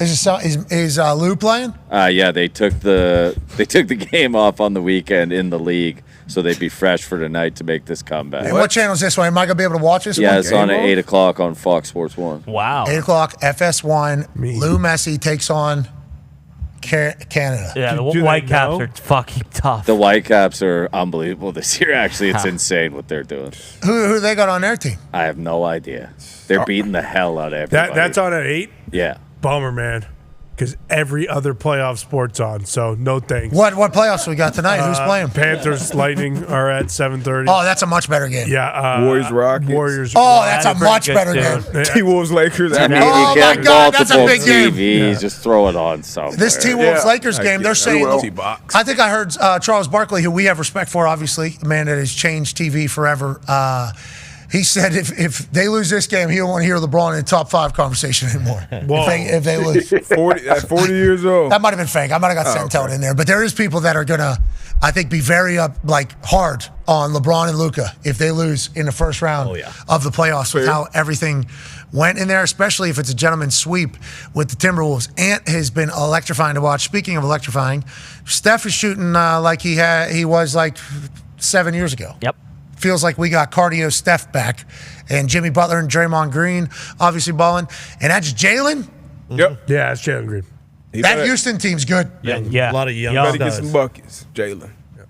Sounds like an over better. No. He needs to score. Sengun's he's awesome to watch. He's a freak, man. I watched him last time. I haven't seen a whole lot of him. That guy's unbelievable. This is the NBA, though, for us, casuals. We are learning about these teams now. And I think the NBA kind of understands that, too.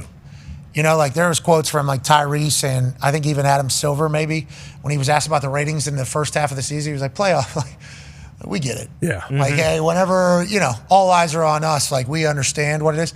Long season. But I do think those teams that have been hardened throughout the entirety are normally the ones that end up going on the run, which is why the Celtics being dominant throughout the season, they go.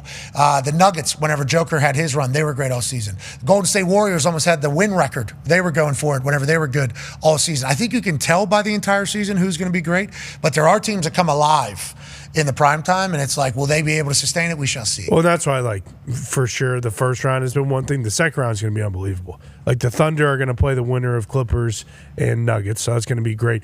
The shit-talking between T-Wolves and Warriors will be historic. I don't think the NBA will have ever seen anything like Ant and Jimmy Lakers Butler and Draymond. Yeah, probably. They are. Oh, no. Yeah. I wore bronze today. Yeah. Yeah. He's got some good shoes. Hey, don't let him win tonight. Yeah, don't let LeBron and Luka get back. Don't let him win tonight. That goes to 3-2. Hold the phone. Yeah, JJ Redick. 6.5-point favorites. What? He's coaching his ass off. Oh, more excuses. You think he might be in over his skis? No, how are you going to play an entire half? I think it's cool. I do. Ant played the entire half. Trying to go 2-2, man. Ant's 22 years old. He's 23 years old. Win the game. Trying to go 2-2. Down 3-1. You're trying to prevent that. You win or go to the next game, go home. I thought Dalton Connect was the greatest thing since sliced bread. Guy makes his own shot, creates his own shot. Yeah, they tried to trade him. That's the NBA. They try to trade everybody. Yeah. Shot his confidence. What happened? I do like that JJ looked down the bench at one point during that second half. Nope. 1 point, at least one. Oh, yeah. How many guys were inching up? Okay, here we go. And then he just LeBron's like this in the corner, in between sets or whatever, Grabbing a water. Luka's doing one of these, boys. Both hands doing one of these whenever they're a TV timeout and they're on the court and there's a delay or something. They're doing some ad read. I guess JJ's looking at the boys. They look tired. Yeah, fuck it. Nope. Let them die. They ain't got nobody. I love JJ doing that. What if they go on to win? Don't let them get one tonight. It almost worked. They did almost win that game. They probably should have won that game. Yeah, but then at the very end, yeah, they seem to be the most exhausted. Shoulda, coulda, woulda. I'm not a fucking basketball expert. JJ Redick knows basketball much better than me. No doubt. But he's going to be judged by what happens from this point forward. Anybody gets any injuries, which is natural, could happen to anybody at any time. If they get blown out at the gym here tonight because they're exhausted, weren't able to catch up, it's going to get loud. But what if the Lakers win? And what if they did need a little extra time last game to remind them of what they're allowed to do, which is represent the Lakers in the playoffs? I'm taking them. Good luck, boys. Pulling for you. Good luck, everybody. Shout out to Ant, too. Yeah. He's fun. Monster. He's fun to watch. Luka needs to play through the whistle. First, Luka hears these ghost whistles. Sometimes he just stops playing. Puts his hands up, running halfway back. What? Nah, it's just Luka. You're listening to Gets free layups. No, I'm watching him. No, you're listening to Nico narrative right now. I'm watching him. No. That's just Luka. Play through the whistle. You heard, Coach. Damn it. Tyrese said they're playing more physical. This is what it's more physical now. Hell yeah. Luka was born. Remember those games we've seen from over in Serbia? He's got it in him. We just got to, Might do a couple of these. That was a few Lukas ago. Whoa. This is a Nico narrative. I don't like what you're doing right now. Look, I love Luka Doncic. I'm just saying. He was great on Sunday Conversation. I didn't watch it. Me neither. I saw clips. I saw clips. He was great. Was that on CBS? That was on CBS Sunday morning too? No, I'm talking about Caleb. Oh, Presley. Yeah, Sunday. Yeah, he was out with Anderson Cooper at 60 Minutes. Same show. Nice. That 60 Minutes thing we saw. Was that what it was? Yeah. No, Bill Belichick's thing? Correct. Yeah. There's now a statement coming out. Yes, it's getting loud. From It's who? getting loud. Say it was. Who's the statement from? There was a misleading narrative about the interview from. I don't. It's just. What's the over/under wins there? What's that? I think it's like 6. You got that man tattooed on your bicep That's right. That old When he man. coaching the pros. when he coached Patriots. That's right. College is interesting, especially with how it's all going right now. 6.5. It's getting real loud. It's getting real loud down there, you know.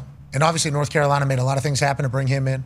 Mm-hmm. A lot of promises, a lot of expectations. 7.5. 7.5. All the other stuff that came with You it. get the under at -110 if you like it. It's a good number. What's the over? Under? What are you talking about? It's Bill Belichick and Michael Lombardi and staff. I'm taking a loan out. It's getting real loud around football right now. And I think that is the complete opposite of what Bill has always been about. So I assume that this will not be how it is. And I assume once we get to football, hopefully all this other stuff will kind of. I wish we had a hard knock. I don't know. Well, we could have. Allegedly, there was going to be a hard Had the opportunity. Why? What happened? All right, ladies and gentlemen, let's make sure we remember everybody's going through something. Everybody. Yeah. Yeah. We're all in this thing together. Some more not. Okay? Be a friend, tell a friend something nice that might change their life. Team on me. We'll see you tomorrow. Big one tomorrow. Hey, big one tomorrow. Huge. We know who's going to be on. Yep. Team on 3. Great work today, AJ. You look fantastic. Thank you. You too. Way to stay committed to your diet. Those bronze you got on. I like those. Sick. Well, I got to get in between top turnbuckle there. Huh. Oh, yeah. I like those, actually. Yeah, they're low top, too. I feel fast. Yeah. I feel like I'm going to come back from down 3-1. Yeah. All right. Team on 3. Have a great day, everybody. 1, 2, 3. Team. Goodbye.